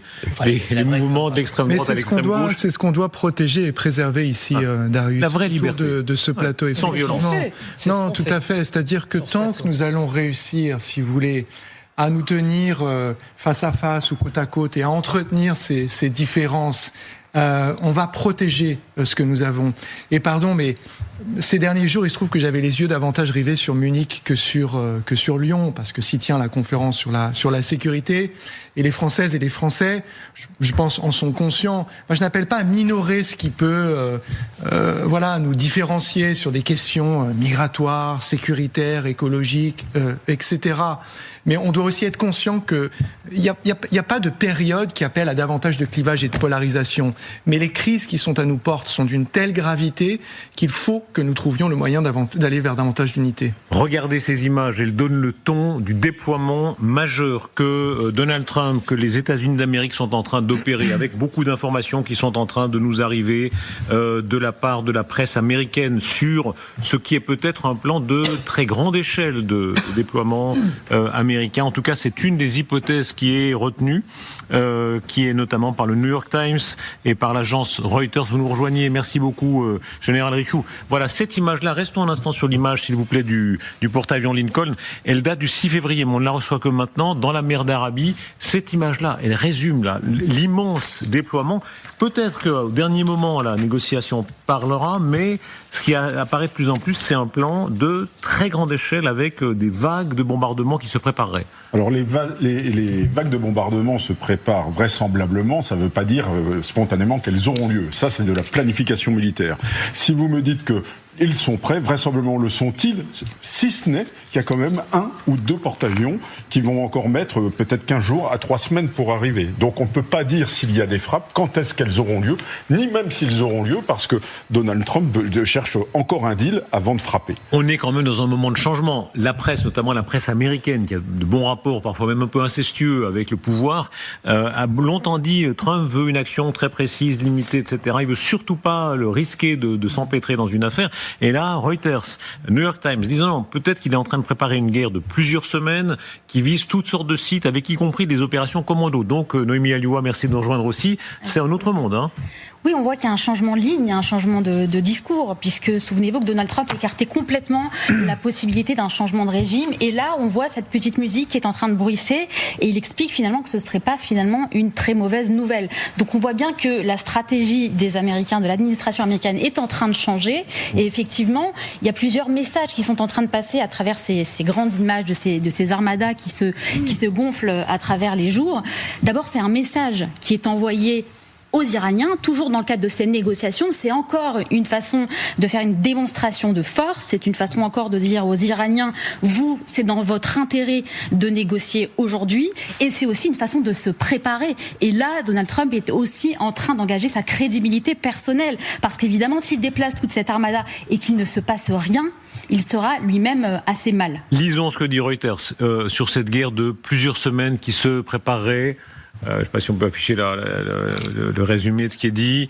L'armée américaine se prépare à la possibilité d'opérations soutenues pendant plusieurs semaines contre l'Iran si le président Donald Trump ordonne une attaque. Plusieurs semaines, hein, c'est quand même très différent de ce qu'il avait fait lors du bombardement de juin, où c'était quoi, 1 jour, 2 jours Non, c'est un coup. C'est-à-dire que c'est des B-2 et un sous-marin qui envoie 30 missiles Tomahawk sur le site d'Ispahan, et les B-2 qui larguent 14 bombes GBU-57 sur les sites de Fordo et de Natanz. Donc là, effectivement, c'est un dispositif qui est très différent. En revanche, contrairement à ce que vous disiez, je pense que si il utilise la force, il aura échoué. Puisque cette force, elle sert précisément à faire pression sur les Iraniens dans le cadre de la négociation. Et moi, je trouve qu'il est davantage mu par une frustration, celle de ne pas réussir à les faire plier sur les thématiques qui sont importantes pour lui, que par une réelle, puissance. Et je pense que justement, dans ce moment de l'histoire, Donald Trump confond la puissance et la force. C'est-à-dire qu'il réduit la puissance à son expression la plus simple, du métal, des hommes et des femmes en uniforme. On en accumule énormément jusqu'à ce que les gens en face finissent par avoir tellement peur qu'ils cèdent. Mais pour l'instant, manifestement, le compte n'y est pas. Oui, je pense qu'il est trop tôt encore pour savoir si Trump a eu raison ou non. Mais on peut dire quand même objectivement que compte tenu des négociations dans lesquelles il veut entraîner les Iraniens, il est un peu plus en position de force avec 2 porte-avions nucléaires à portée de canon de l'Iran que s'il avait juste dit allez, faisons preuve de bonne volonté et entre gens de bonne compagnie, retrouvons-nous pas autour d'un verre de vin parce que les chiites doivent pas en pratiquer beaucoup. Vous savez parler à l'ayatollah Khamenei. Bravo, vous seriez un excellent négociateur. On va vous envoyer à Genève mardi. Allez, prenons un bon verre de vin. C'est pour ça que je suis pas diplomate, mais je veux dire ça peut participer de l'efficacité de la négociation, mais c'est vrai, il est trop tôt pour le savoir. Est-ce que vous n'êtes pas un peu, pardon, je vous charrier un peu, même vous, Gallagher Fenwick, est-ce que vous n'êtes pas un petit peu, vous avez une telle promotion contre Trump qu'on a l'impression que vous avez par avance envie de dire ça ne marchera pas. Ou contre les Américains, de dire ça ne marchera pas. D'abord on a dit, vous allez voir, il ne va pas oser faire. Là on a un autre scénario, et là vous dites encore, oui mais c'est sûrement que ça ne peut pas marcher. Alors ça dépend, qu'est-ce que vous dites, qu'est-ce qui ne va pas marcher? C'est-à-dire que l'action militaire, effectivement, elle ne marchera pas. Les Américains, pourquoi ça ne marcherait pas? Alors, expliquez-moi l'objectif vers lequel cette action militaire tend. Ça dépend du but, effectivement. Exactement. Attendez, il y a un pouvoir qui prépare certainement, et vous-même vous le disiez parfois, qui en sous-main a peut-être encore des moyens de préparer de l'arme nucléaire, qui tire sur sa propre population. Vu d'eux, c'est pas une mauvaise nouvelle qu'on tape sur ce régime. Oui, les Iraniens et les Iraniennes, très massivement, souhaitent une action militaire donc c'est déjà américaine. Pas mal. Alors, est-ce que ça, c'est une raison suffisante pour la justifier? Deuxièmement, est-ce que cette action militaire permettra de faire payer le prix que ce régime doit payer? pour les crimes atroces qu'il a commis. C'est ça la question, c'est-à-dire la meilleure manière de lui faire payer le prix qu'il doit payer. Écoutons tous les points de vue. Vous êtes avec nous, puisqu'en Israël, il y a beaucoup de choses qui se passent en Israël. Stéphane Goldin, vous êtes ancien commandant d'unité d'élite de Tsahal. Bonsoir. Bonsoir. Merci d'être là, vous aussi. On voit une diversité des avis, à quel point en Europe, souvent, il y a des réserves, et Gallagher est de loin pas le seul, alors qu'en Israël, on lit dans la presse une forme de presque d'urgence à frapper. Écoutez, bien sûr qu'en Israël, il y a une urgence à frapper, parce que c'est vrai qu'on est face à un État qui, concrètement, appelle tous les jours à notre destruction. Mais pour frapper, on ne peut pas se permettre de frapper n'importe comment et dans n'importe quand.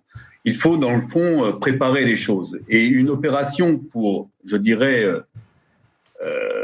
abattre le régime des Mollahs, c'est une opération qui doit se préparer à court, moyen et long terme. Ça ne se fait pas du jour au lendemain.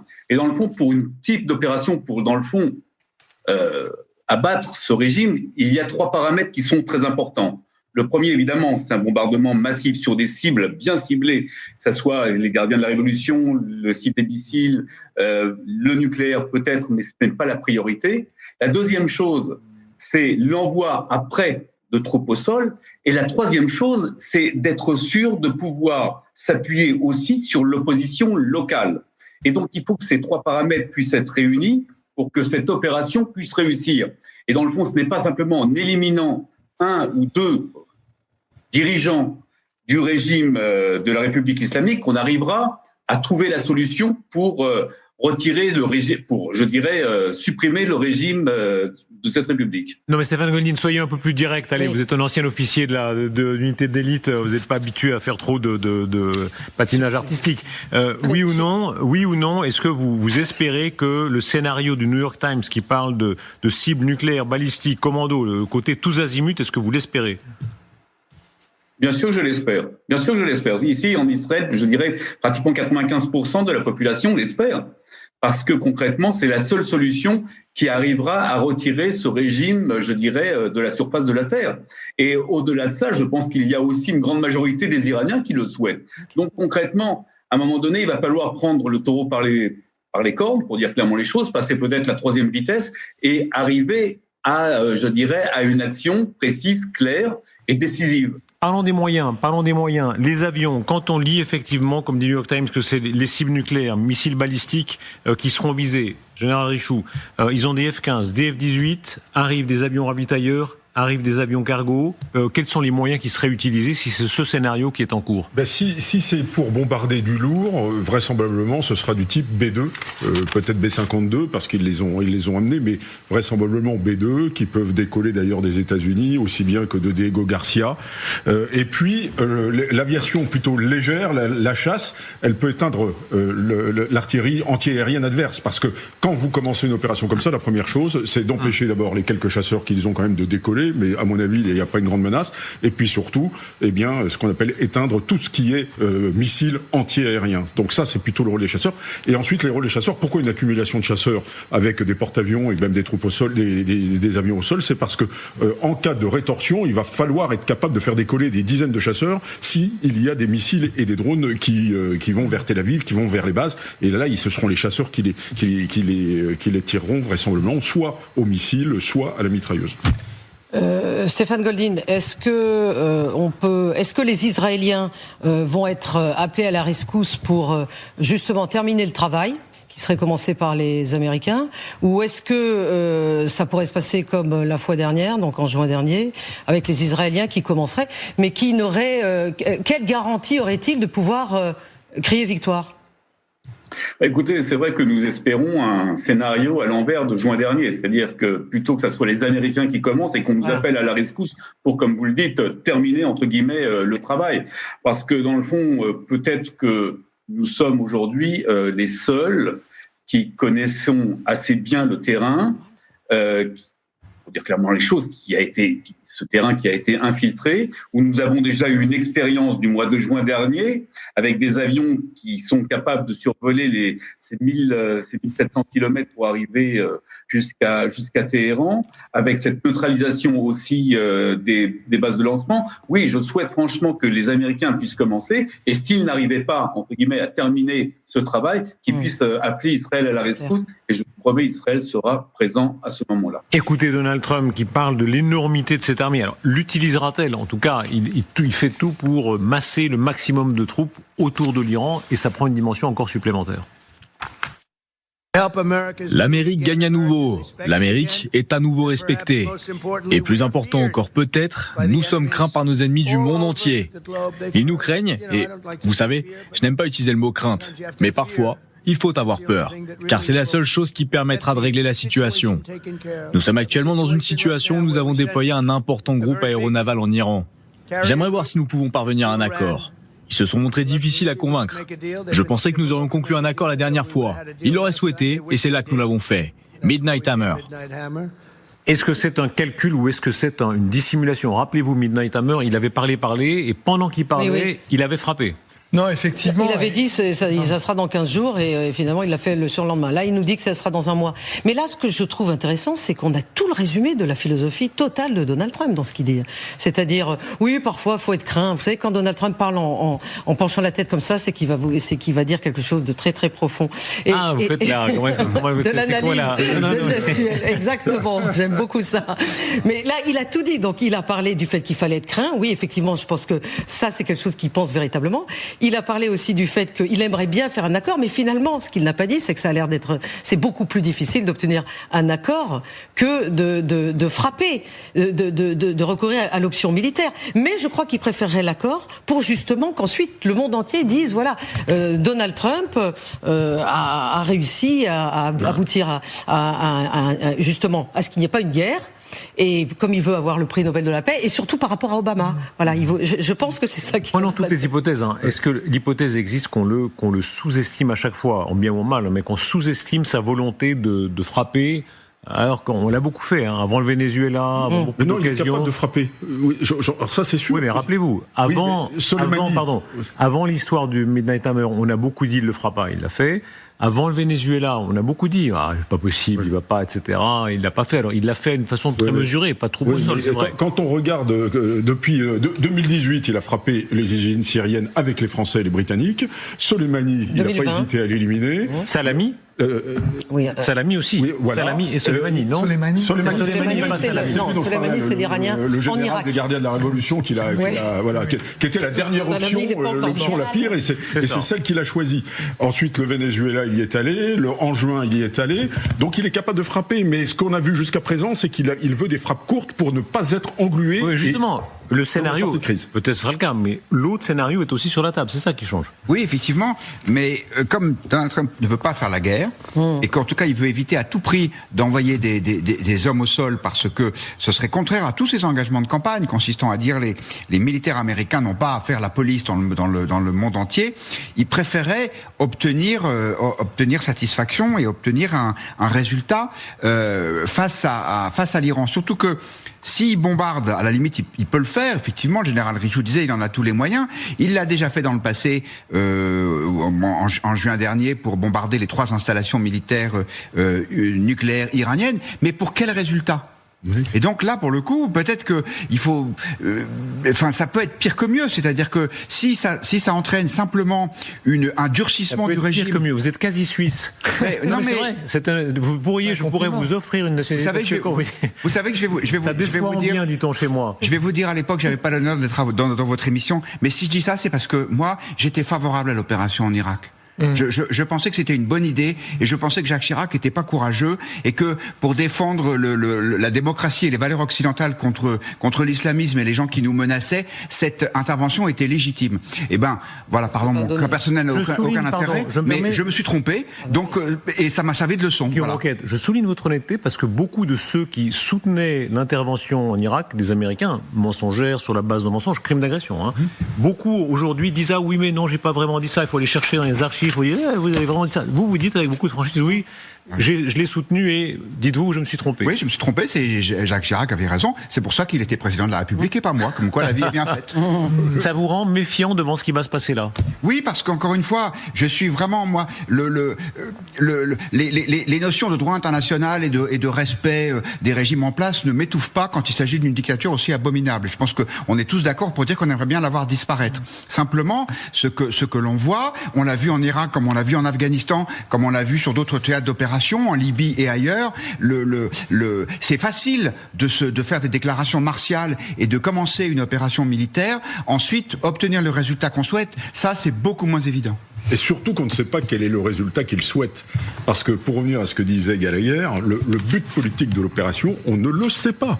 Parce que les Israéliens souhaitent que ce soit un changement de régime, les Iraniens également, et quand on connaît un peu Donald Trump, on pense qu'il est capable de se contenter de quelque chose de beaucoup plus modeste, c'est-à-dire one shot, j'ai gagné la guerre, regardez comme je suis bon, mon armée est invincible. Est-ce qu'on sait le but des opérations? Quand Napoléon Ier part dans l'aventure pour aller jusqu'à Moscou, est-ce qu'on sait le but qui le caresse? Le but, c'était la domination de l'Europe. Je pense que lui, il le savait. Alors, mais moi, Napoléon, pour moi, il s'est arrêté en 1807. Alors, en 1812, effectivement, le bonhomme, il est en déséquilibrement permanent. C'est plus du tout ce que j'ai admiré jusqu'en 1807. Voilà. Non, en fait, quand j'essayais de regarder un petit peu les cartes, l'Iran, on l'a beaucoup dit, c'est 1 700 000 km². Immense pays. Oui. Quand vous additionnez l'armée régulière, les Pasdaran, les Basiji, éventuellement des réservistes, vous avez entre 1,3 et 1,7 million d'hommes sous les drapeaux en Iran. La zone que les Américains, en théorie, doivent couvrir, donc défendre, qui va des frontières occidentales de l'Iran jusqu'à la Méditerranée, donc je pense à la péninsule arabe, Israël et tous les autres pays entre les deux, c'est à peu près, et bravo à la régie pour cette carte, là vous voyez cette zone, c'est, et sans aller jusqu'à l'Égypte, à peu près 5 millions de kilomètres carrés. Toute l'Europe, c'est un peu plus de 4 millions de kilomètres carrés. Donc vous pouvez ramener 3 porte-avions. Je ne sais pas si vous imaginez ce dans quoi vous vous engagez potentiellement. J'ajoute à cela, et honneur à Guillaume pour ce qu'il a dit sur l'Irak. Juste à titre de comparaison, l'Iran, c'est 4 fois la superficie de l'Irak. Les Américains, ils y sont encore aujourd'hui. Une vingtaine d'années d'opération. Regardez l'état dans lequel la Mésopotamie est aujourd'hui et les conséquences que cela a eu pour nous, jusqu'en France également. Vous étiez contre la guerre d'Irak dès le début, vous? Bien sûr. Contre l'invasion de l'Irak. Et vous, Noémie? J'étais trop jeune pour me positionner véritablement sur cette question-là, mais je pense quand même que c'est pas la même chose. C'est un peu toujours l'argument massu de parler de l'Irak, de l'Afghanistan, qui effectivement ont été des catastrophes. La Libye, mais là, quand même, Yémen, non, mais là, c'est différent, je vais vous dire. L'idée, c'est pas d'apporter la démocratie. C'est de faire en sorte qu'un régime qui ne massacre pas seulement son peuple, qui déstabilise toute la région depuis 47 ans avec ses proxys. C'est un agent déstabilisateur, c'est le plus grand agent déstabilisateur du Moyen-Orient depuis 47 ans. Donc, qui produit des drames, des catastrophes, du terrorisme, et ça à échelle d'une région entière. Donc, si ce régime tombe, ce sera bien à la fois pour le peuple iranien, mais aussi pour toute la région, parce que justement, ça permettra de rapporter un petit peu plus d'équilibre et un petit peu plus de paix dans cette région du monde qui en aura besoin. Donc, au-delà, d'abord, il y a effectivement l'intérêt du peuple iranien. J'étais avec eux hier à Munich. 200 000 personnes se sont rassemblées à l'appel du prince Reza Pahlavi. Je le rappelle, ils se sont déplacés de toute l'Europe dans des cars. Ils étaient là et ils ont tous appelé à un changement de régime. Et c'est une voix qu'il faut entendre. Mais en plus de la parole de ce peuple, il faut aussi comprendre ce que ça représentait d'un point de vue stratégique sur la région. Non, très rapidement. L'objectif, il est partagé, madame, mais c'est les moyens d'y parvenir. Et c'est là-dessus qu'est notre différence. Quand vous dites de l'Iran que c'est le plus grand facteur de déstabilisation de la région, il y a beaucoup de personnes qui estiment que Israël est en passe de le devenir, ou l'est d'ores et déjà. Qui a bombardé dans 7 pays récemment? Qui appelle à continuer ces bombardements? Qui pousse pour que cette opération militaire se fasse hors de tout cadre international? Pardonnez-moi, vous ne pouvez pas comparer un État démocratique à un régime tortionnaire qui massacre son peuple et qui a à son actif. Alors on va se refaire la conversation qu'on a eue en Syrie, en Irak.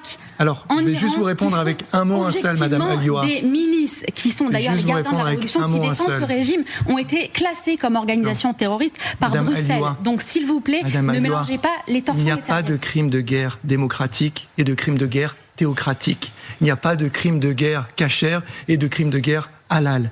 Il y a que des crimes de guerre. Mais le régime iranien, c'est encore une fois, c'est d'abord un régime qui massacre son propre peuple. La nature du système, le kasher et le halal, le régime iranien ne représente rien dans ce monde chiite, dans ce monde musulman. Vous êtes en train de faire des parallèles qui sont totalement... On mesure la différence des points de vue dans la réalité de ce qu'il faut faire ou non.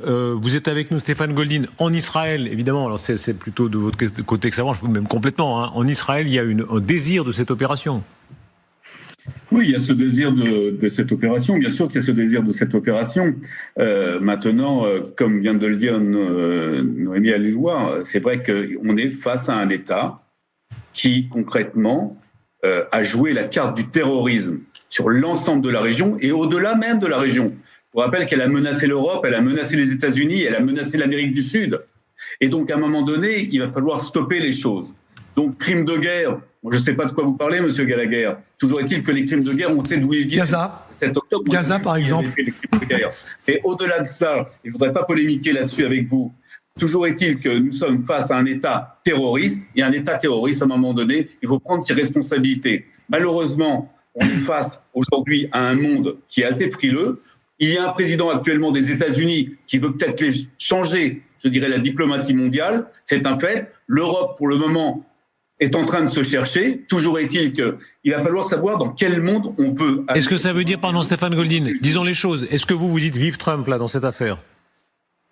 Je ne dis pas vive Trump, je dis clairement, il y a pour le moment un homme qui dirige les États-Unis qui est prêt à mettre la main à la pâte pour se débarrasser d'un régime qui est un fléau pour l'ensemble de la Terre. Maintenant, comme je l'ai dit auparavant, cette opération, et je pense qu'elle va être assez surprenante, parce que tout le monde aujourd'hui parle d'une version longue, et je reste persuadé que pour mettre en place cette opération et pour, je dirais, éliminer le régime des mollahs, il faudra justement une opération très courte, ponctuelle, ce qu'on appelle en gros une opération commando à grande échelle, avec, c'est vrai, un aéropage d'avions au début, et après, avec, c'est vrai, avec des positionnements de troupes au sol, et évidemment l'aide de la population locale qui est crucialement faite. Troupes au sol, dites-vous? Oui. Troupes au sol américaines, vous pensez? Américaine. Mais pourquoi faire? Moi, je réponds. Si c'est le cas, effectivement, c'est un cas. Je pose toujours la question. Moi, pourquoi faire? Je veux un changement de régime. On va revenir tout de suite au débat, mais là, il y a quand même beaucoup d'informations qui vont dans le même sens. Ces informations sur le stock de GBU, les bombes pénétrantes, qui a été très fortement augmenté. Le Pentagone va reconstituer ces stocks de bombes à pénétration massive largués par des B-2 sur l'Iran. C'est quand même un signal considérable. La possible implication des B-2 de cette façon-là. Oui, il y a les GBU, bien entendu, mais n'oublions pas également que dans la flotte aéronavale qui est au large d'Oman et qui va se renforcer, il y a aussi des centaines de Tomahawk. Alors autant la GBU, elle est parfaite pour aller plonger dans les bunkers en profondeur à 40 mètres sous terre, mais tout ce qui est surface, cible de surface, peut être traité aisément par les Tomahawk, c'est-à-dire les bases, ça veut dire les centres de PC, ça veut dire l'artillerie antiaérienne dont on parlait tout à l'heure, les casernes du Hezbollah, tout ce qui est base aérienne, etc., etc. Donc il y a une force considérable, mais n'oubliez pas, quand on parle de quelque chose de plusieurs semaines, ça veut dire un flux logistique qui est absolument considérable. C'est pas simplement le fait d'avoir amené des bateaux au large d'Oman, etc. Après, entretenir le feu, c'est quelque chose de considérable en effort. Et c'est pas simplement la capacité de traverser la mer avec des avions, c'est aussi la capacité de produire. Parce que si ça dure, il faut être capable d'entretenir cette affaire-là pendant très très longtemps. Et là, véritablement, j'ai quand même quelques doutes, parce que on n'est pas en économie de guerre qui permettent aujourd'hui, ils sont pas dans une posture qui permettent de tenir une opération qui va durer, de combat aérien qui va durer 1 an. Et ça va être très difficile de faire accepter ça par un Congrès qui, en théorie, normalement, et il est souvent contourné, que les présidents soient démocrates ou républicains, est seul à avoir la prérogative de pouvoir déclarer la guerre. Parce que là, en l'occurrence, la pirouette qui avait été trouvée au moment de la guerre des 12 jours consistait à dire ça n'est pas une guerre, c'était juste une opération.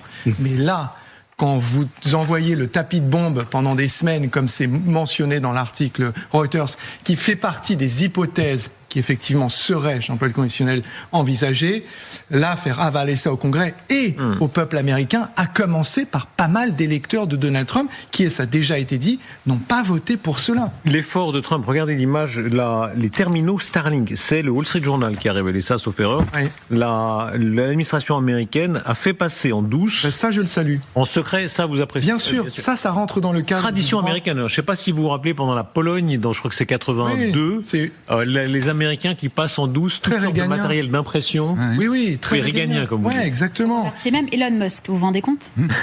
Non, mais ça c'est une très bonne chose. Et en l'occurrence, l'Europe peut faire ça également. Nous avons également développé, je crois, c'est Eutelsat, nos systèmes. Alors, ils sont moins performants que Starlink, ils sont plus encombrants et plus faciles à brouiller.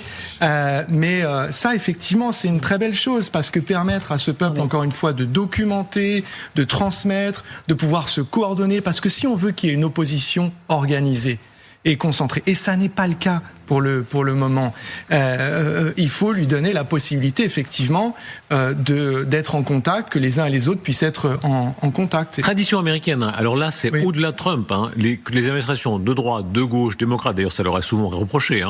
L'ingérence, ils n'ont pas très peur de l'ingérence. Là, ils y vont plein pot dans tous les régimes quand ça leur plaît pas. Depuis et ça a été parfois pour le pire aussi. Oui, en Amérique du Sud, l'opération Condor, je veux dire dans les années 70, tentative. À partir de 54 au Guatemala, en passant par Allende en 73, et avec un bilan, encore une fois, qui est quand même très mitigé. Oui, mais c'est pas pour autant, en fait, vraiment, la seule question clé, c'est celle du changement de régime.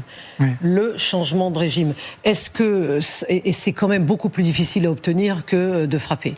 Donc, soit on va se retrouver dans le même exercice qu'au mois de juin, c'est-à-dire là, des frappes rapides, oui, effectivement, avec de la surprise, sans doute, puisque de toute façon, sans surprise, on ne fait rien militairement, mais ça ne changera pas le régime. Regardez la force de Quentin Briand, notre chef d'édition, qui a retrouvé comme ça, il est rapide, Quentin Briand. C'est l'image où on voit les Iraniens pendant les manifs, qui mettent leur téléphone portable, l'image est belle, elle est touchante, vers ces antennes pour dire au monde, regardez ce qui se passe chez nous.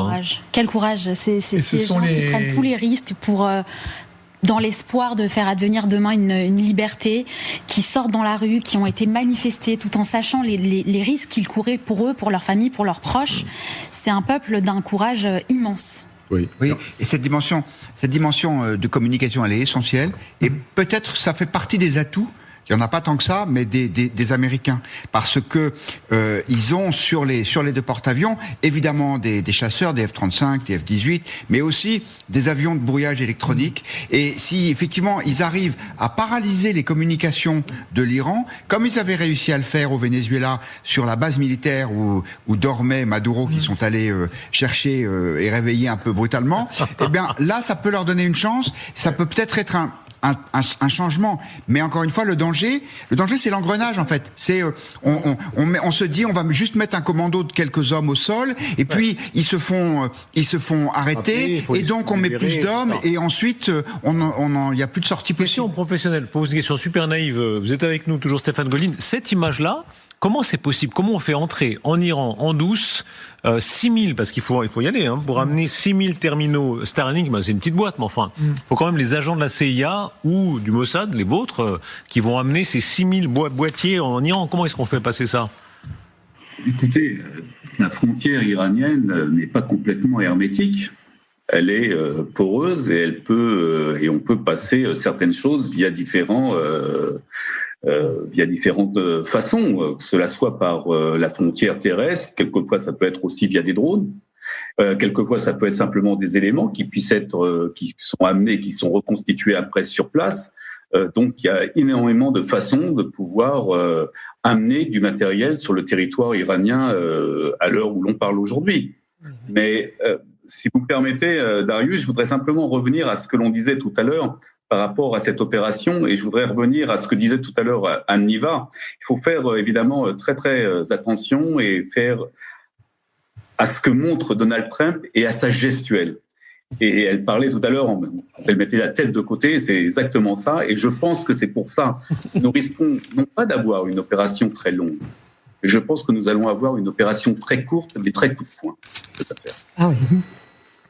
Et quel est le scénario? Alors, si vous êtes si bien informé ou si bien, Je suis pas si bien informé. Je suis informé comme tout le monde. Je pense qu'il doit y avoir 3 ou 4 personnes qui doivent connaître l'information au mieux dans le monde.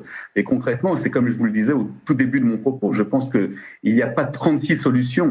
Il y a d'abord un bombardement très court, massif, mais très fort, je dirais. Après, oui, il y aura sûrement le dépôt, à moins qu'elle soit déjà sur place, de forces commando sur place, avec, on le veuille ou non, ce troisième paramètre qui est important et primordial, qui est essentiel, c'est la collaboration de l'opposition iranienne sur le terrain. Et je ne parle pas pour le moment, parce que c'est vrai qu'on n'en a pas encore entendu parler, de la question de la défection de l'armée iranienne. Merci beaucoup Stéphane Goldin. C'est cette déclaration de Rubio, vous parliez de ce qui s'est passé à Munich, où on voit que le projet là, l'Iran fait partie d'un projet beaucoup plus large. L'Amérique n'a aucun intérêt à être le gardien poli et ordonné du déclin de l'Occident. Inéluctable, dit-il.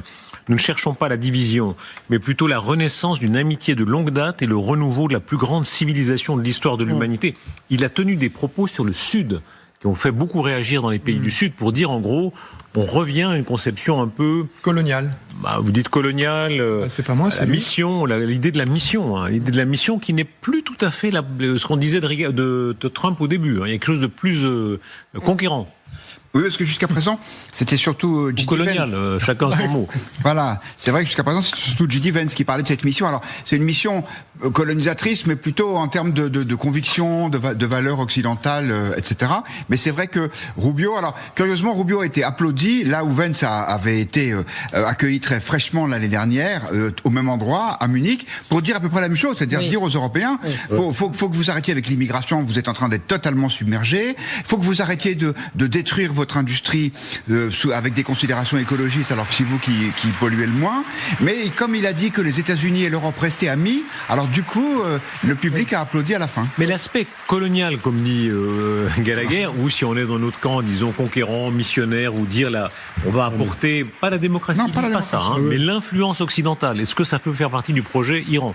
À mon avis, oui, mais c'est un retour au 19e siècle. Là, c'est Jules Ferry, en fait. C'est la Troisième République. On va apporter la civilisation aux bons noirs d'Afrique qui vivent au néolithique depuis 2000 ans. C'est à peu près ça. Donc, il y avait une volonté d'ailleurs de bien faire, vraisemblablement, dans la tête des dirigeants français de l'époque. Mais là, on est exactement pareil. Réchaud, vous remontez un peu loin. Je vous rappelle quand même que l'armée française, dans les années encore 50, 60, le général de Gaulle, est intervenu parfois contre des régimes africains qui n'aimaient pas, à tort ou à raison. Oui. Pas besoin de remonter à Jules Ferry et la colonisation. Oui, non, mais on défend nos intérêts. C'est différent quand même. Ah oui, c'était pour défendre les intérêts, mais là aussi c'est pareil. Trump, c'est pour défendre les intérêts. On ne faisait pas au nom du bon droit.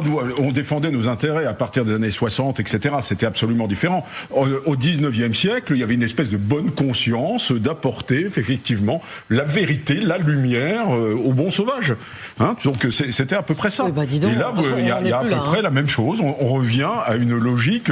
D'ailleurs, avec la validation de l'Europe, parce que moi, son discours, je l'ai très mal pris. Mais qui a raison, la validation de l'Europe, les États du Sud, eh bien, ils comptent pas, mais moi, je pense qu'il risque d'avoir des déboires. Général, qui a raison? La France des années 60 qui disait encore, on intervient, par exemple, on va sauver au Gabon le régime qui défend nos intérêts contre le régime qui ne les sert pas, ou la France d'aujourd'hui qui dit non, on se mêle plus de ce genre de écoutez, vous avez vu ce que vous en en êtes maintenant d'être intervenu. Moi, je pense qu'aujourd'hui, les Africains doivent prendre en compte véritablement leur propre problème. Même quand c'est contre les intérêts français. Depuis le début des années 60. Même quand c'est contre les intérêts français. S'il y a des intérêts français, ça c'est autre chose. Mais moi, il faudra toujours qu'on m'explique quels sont les intérêts français quand on aide des dictatures. Il y a des régimes plus proches de la France que d'autres. Attendez, voilà. Et quels étaient nos intérêts économiques au Mali, etc. On a soutenu des régimes qui aujourd'hui, nous crachent à la figure. Donc, on a été virés. Vous pouvez me dire le résultat positif. Donc, moi, je crois qu'à un moment donné, chacun chez soi, on les laisse se débrouiller, et puis voilà. Moi, j'ai pas lu son discours comme un discours colonisateur. J'ai plutôt lu son discours justement comme quelqu'un qui veut défendre les intérêts de son pays. C'est pas du tout pareil. C'est-à-dire que il poursuit finalement la grande logique de Donald Trump qui est America First. Et donc, il considère que dans le monde de demain, il doit défendre les intérêts des États-Unis et certainement pas, comme à l'ancienne, exporter la démocratie ou exporter des bonnes valeurs. Il s'agit d'abord de défendre les intérêts aux quatre coins du monde, c'est-à-dire cette logique selon laquelle, au fond, soit on va conquérir, soit on est conquis. Et donc, les Américains, aujourd'hui, ont décidé de conquérir, mais ce qui est dans leurs propres intérêts et pas pour l'intérêt des autres sur des grandes valeurs humanistes. Cette dernière information sur l'affaire Epstein et ses suites, on reviendra à ce qui se passe en France, mais d'abord aux États-Unis. D'après une analyse détaillée réalisée par NBC, sur plus de 3 millions de documents publiés par le ministère de la Justice, au moins une demi-douzaine de hauts responsables de l'administration Trump actuelle ont des liens avec Jeffrey Epstein. Le degré de lien entre chaque individu Epstein varie considérablement. Ça va de simples courriels à plusieurs années de communication. Le président Trump, qui a entretenu une longue relation avec Epstein, est mentionné des milliers de fois dans les documents. Trump n'a jamais été accusé par les autorités d'actes répréhensibles liés avec Epstein, rappelons-le, et il déclare avoir rompu les liens avec lui au milieu des années 2000. On rappelle aussi que le chef de la police de Miami dit qu'il a été, en 2005, je crois, qu'il l'avait averti. Donc, mais enfin, il y a pas mal de gens chez Clinton. Là, il y aurait visiblement beaucoup de gens chez Trump qui auraient eu des contacts très réguliers avec Epstein.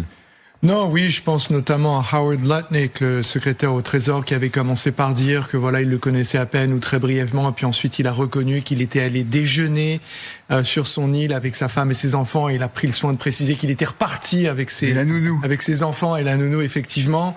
Donc on a le sentiment quand même d'un étau qui se resserre, et revient sans cesse cette question: pourquoi Donald Trump, après avoir promis pendant sa campagne de faire toute la lumière et de tout publier, s'est-il aussi ardemment opposé à la publication de tous ces documents?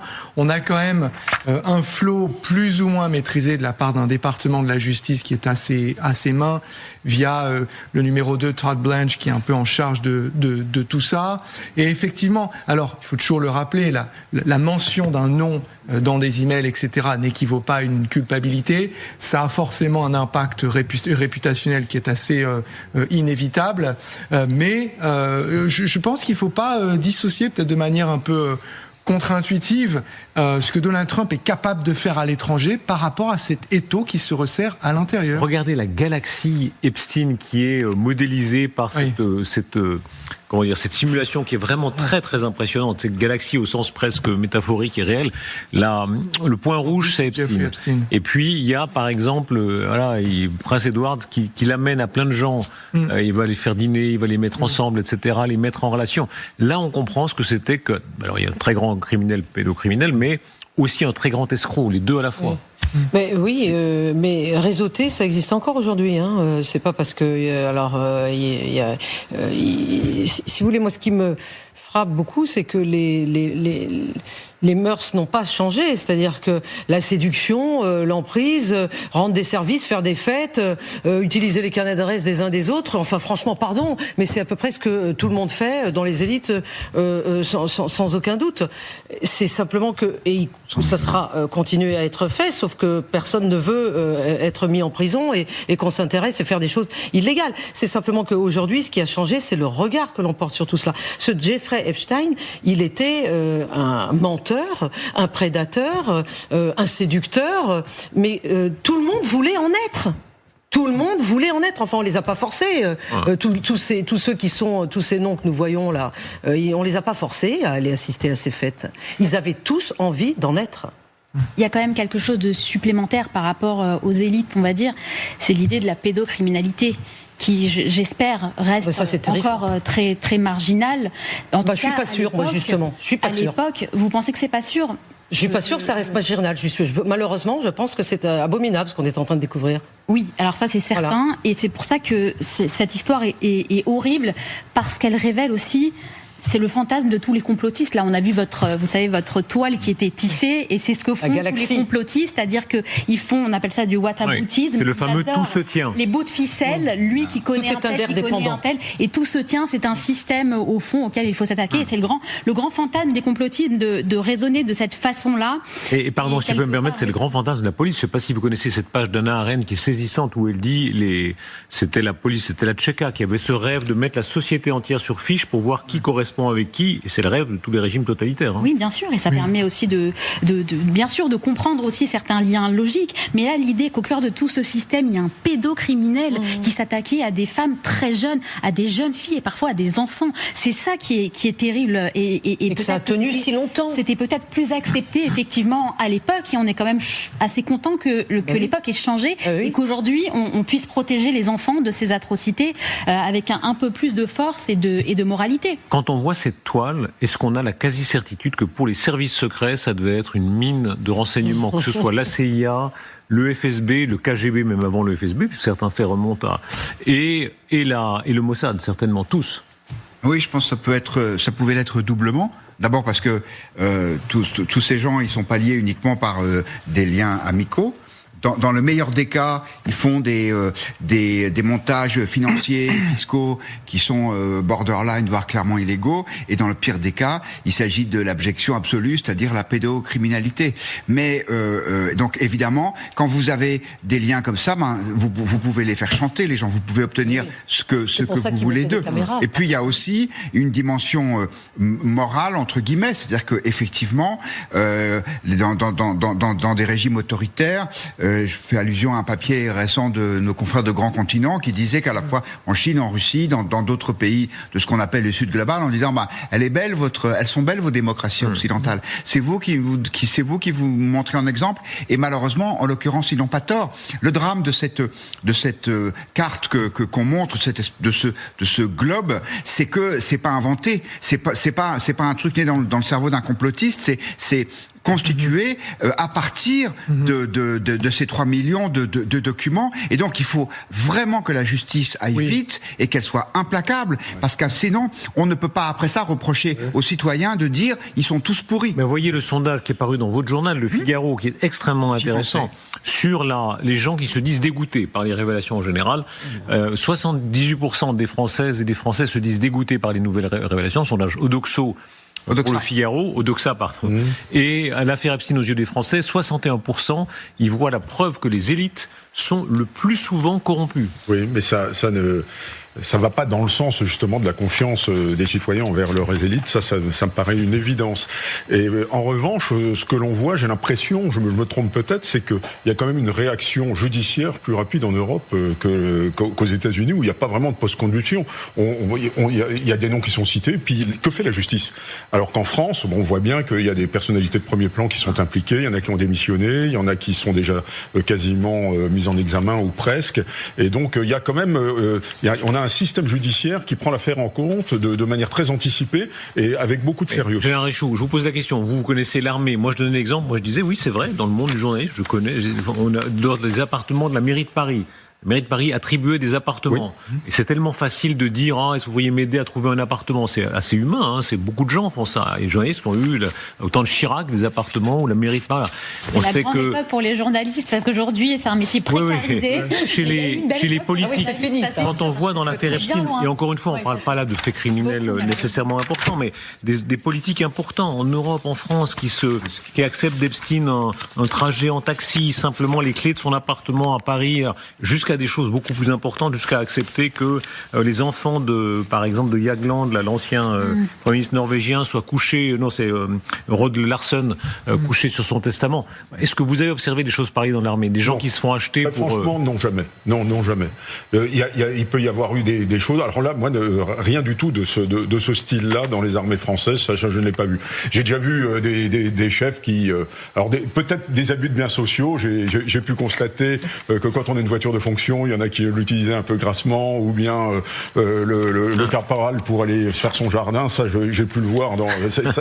Je dis pas que c'est une pierre blanche. En revanche, concernant des choses aussi graves que l'affaire Epstein, je peux dire en conscience devant tout le monde que je ne l'ai jamais moi constaté. Ça ne veut pas dire que ça n'est pas arrivé. Je ne l'ai pas vu. Ça, c'est Après, Aniva a raison sur une chose très importante, c'est-à-dire que dans cette affaire, on mêle des choses très différentes. Il y a l'affaire de pédocriminalité et il y a les rendus de service, les aides, les petits services entre amis. Et là, dans ce cas-là, c'est vrai que c'est très compliqué. Vous pouvez pas tout mettre sur le même plan. Et c'est pour ça que vous avez certaines personnes qui se plaignent de voir leur nom qui se retrouvent dans ces dossiers, alors même que ils n'ont rien à voir avec les affaires absolument. Non mais Noémie, il y a des degrés. On se faire inviter à déjeuner, bon ça c'est pas bien grave franchement. Mais en revanche, quand on accepte que ces enfants soient couchés à hauteur de 5 millions sur un testament, quand même on doit se dire tiens c'est un peu bizarre, non ? Bien sûr. Oui, c'est vrai. Bien sûr. Il y a une tentation chez les politiques qui est spécifique, c'est que ils considèrent, même s'ils sont pas du tout à plaindre parce qu'ils sont convenablement payés, surtout aujourd'hui, qu'il y a une différence importante entre leur rémunération et leur niveau de responsabilité, l'impact qu'ils ont sur la vie de leur pays, les relations qu'ils ont souvent avec des grands patrons. Moi, combien de fois j'ai entendu des responsables politiques de premier plan, même des ministres, me dire « j'aurais pu gagner beaucoup plus d'argent si j'avais été dans les affaires ». Et c'est la vérité, c'est un choix. Personne ne les a obligés à faire ce choix. Mais de temps en temps, ils disent « ce serait pas normal que je vive sur le train de vie que je mérite ». Et là, vous commencez à mettre la main dans l'engrenage. Et alors, parfois, c'est pas trop grave, c'est juste effectivement accepter un déjeuner dans un grand restaurant. Mais parfois, ça va plus loin. Ce politique très important, qui avait ses habitudes chez un grand tailleur à Paris, il prenait un chapeau, il le prenait comme ça, et puis ensuite, il partait sans payer, et il remerciait comme ça avec son chapeau pour dire merci, parce qu'il estimait normal que quand on était cela, on mettait le chapeau, on partait avec le chapeau, voilà. Mais le problème de la politique, c'est que la politique, par nature, c'est un réseau. Et dès qu'il y a réseau, finalement, tôt ou tard, il y a compromission. Donc ça, effectivement, malheureusement, ça fait partie des choses. Alors c'est difficile à contrôler. Tous les politiques ne sont pas des pourris, contrairement à ce qu'on peut le croire, mais effectivement, ce que l'on voit là ne donne pas confiance dans la démocratie, et c'est bien dommage. Merci beaucoup à toute l'équipe qui fait cette émission. Merci à vous ici, et merci à vous surtout de nous suivre. Excellente soirée.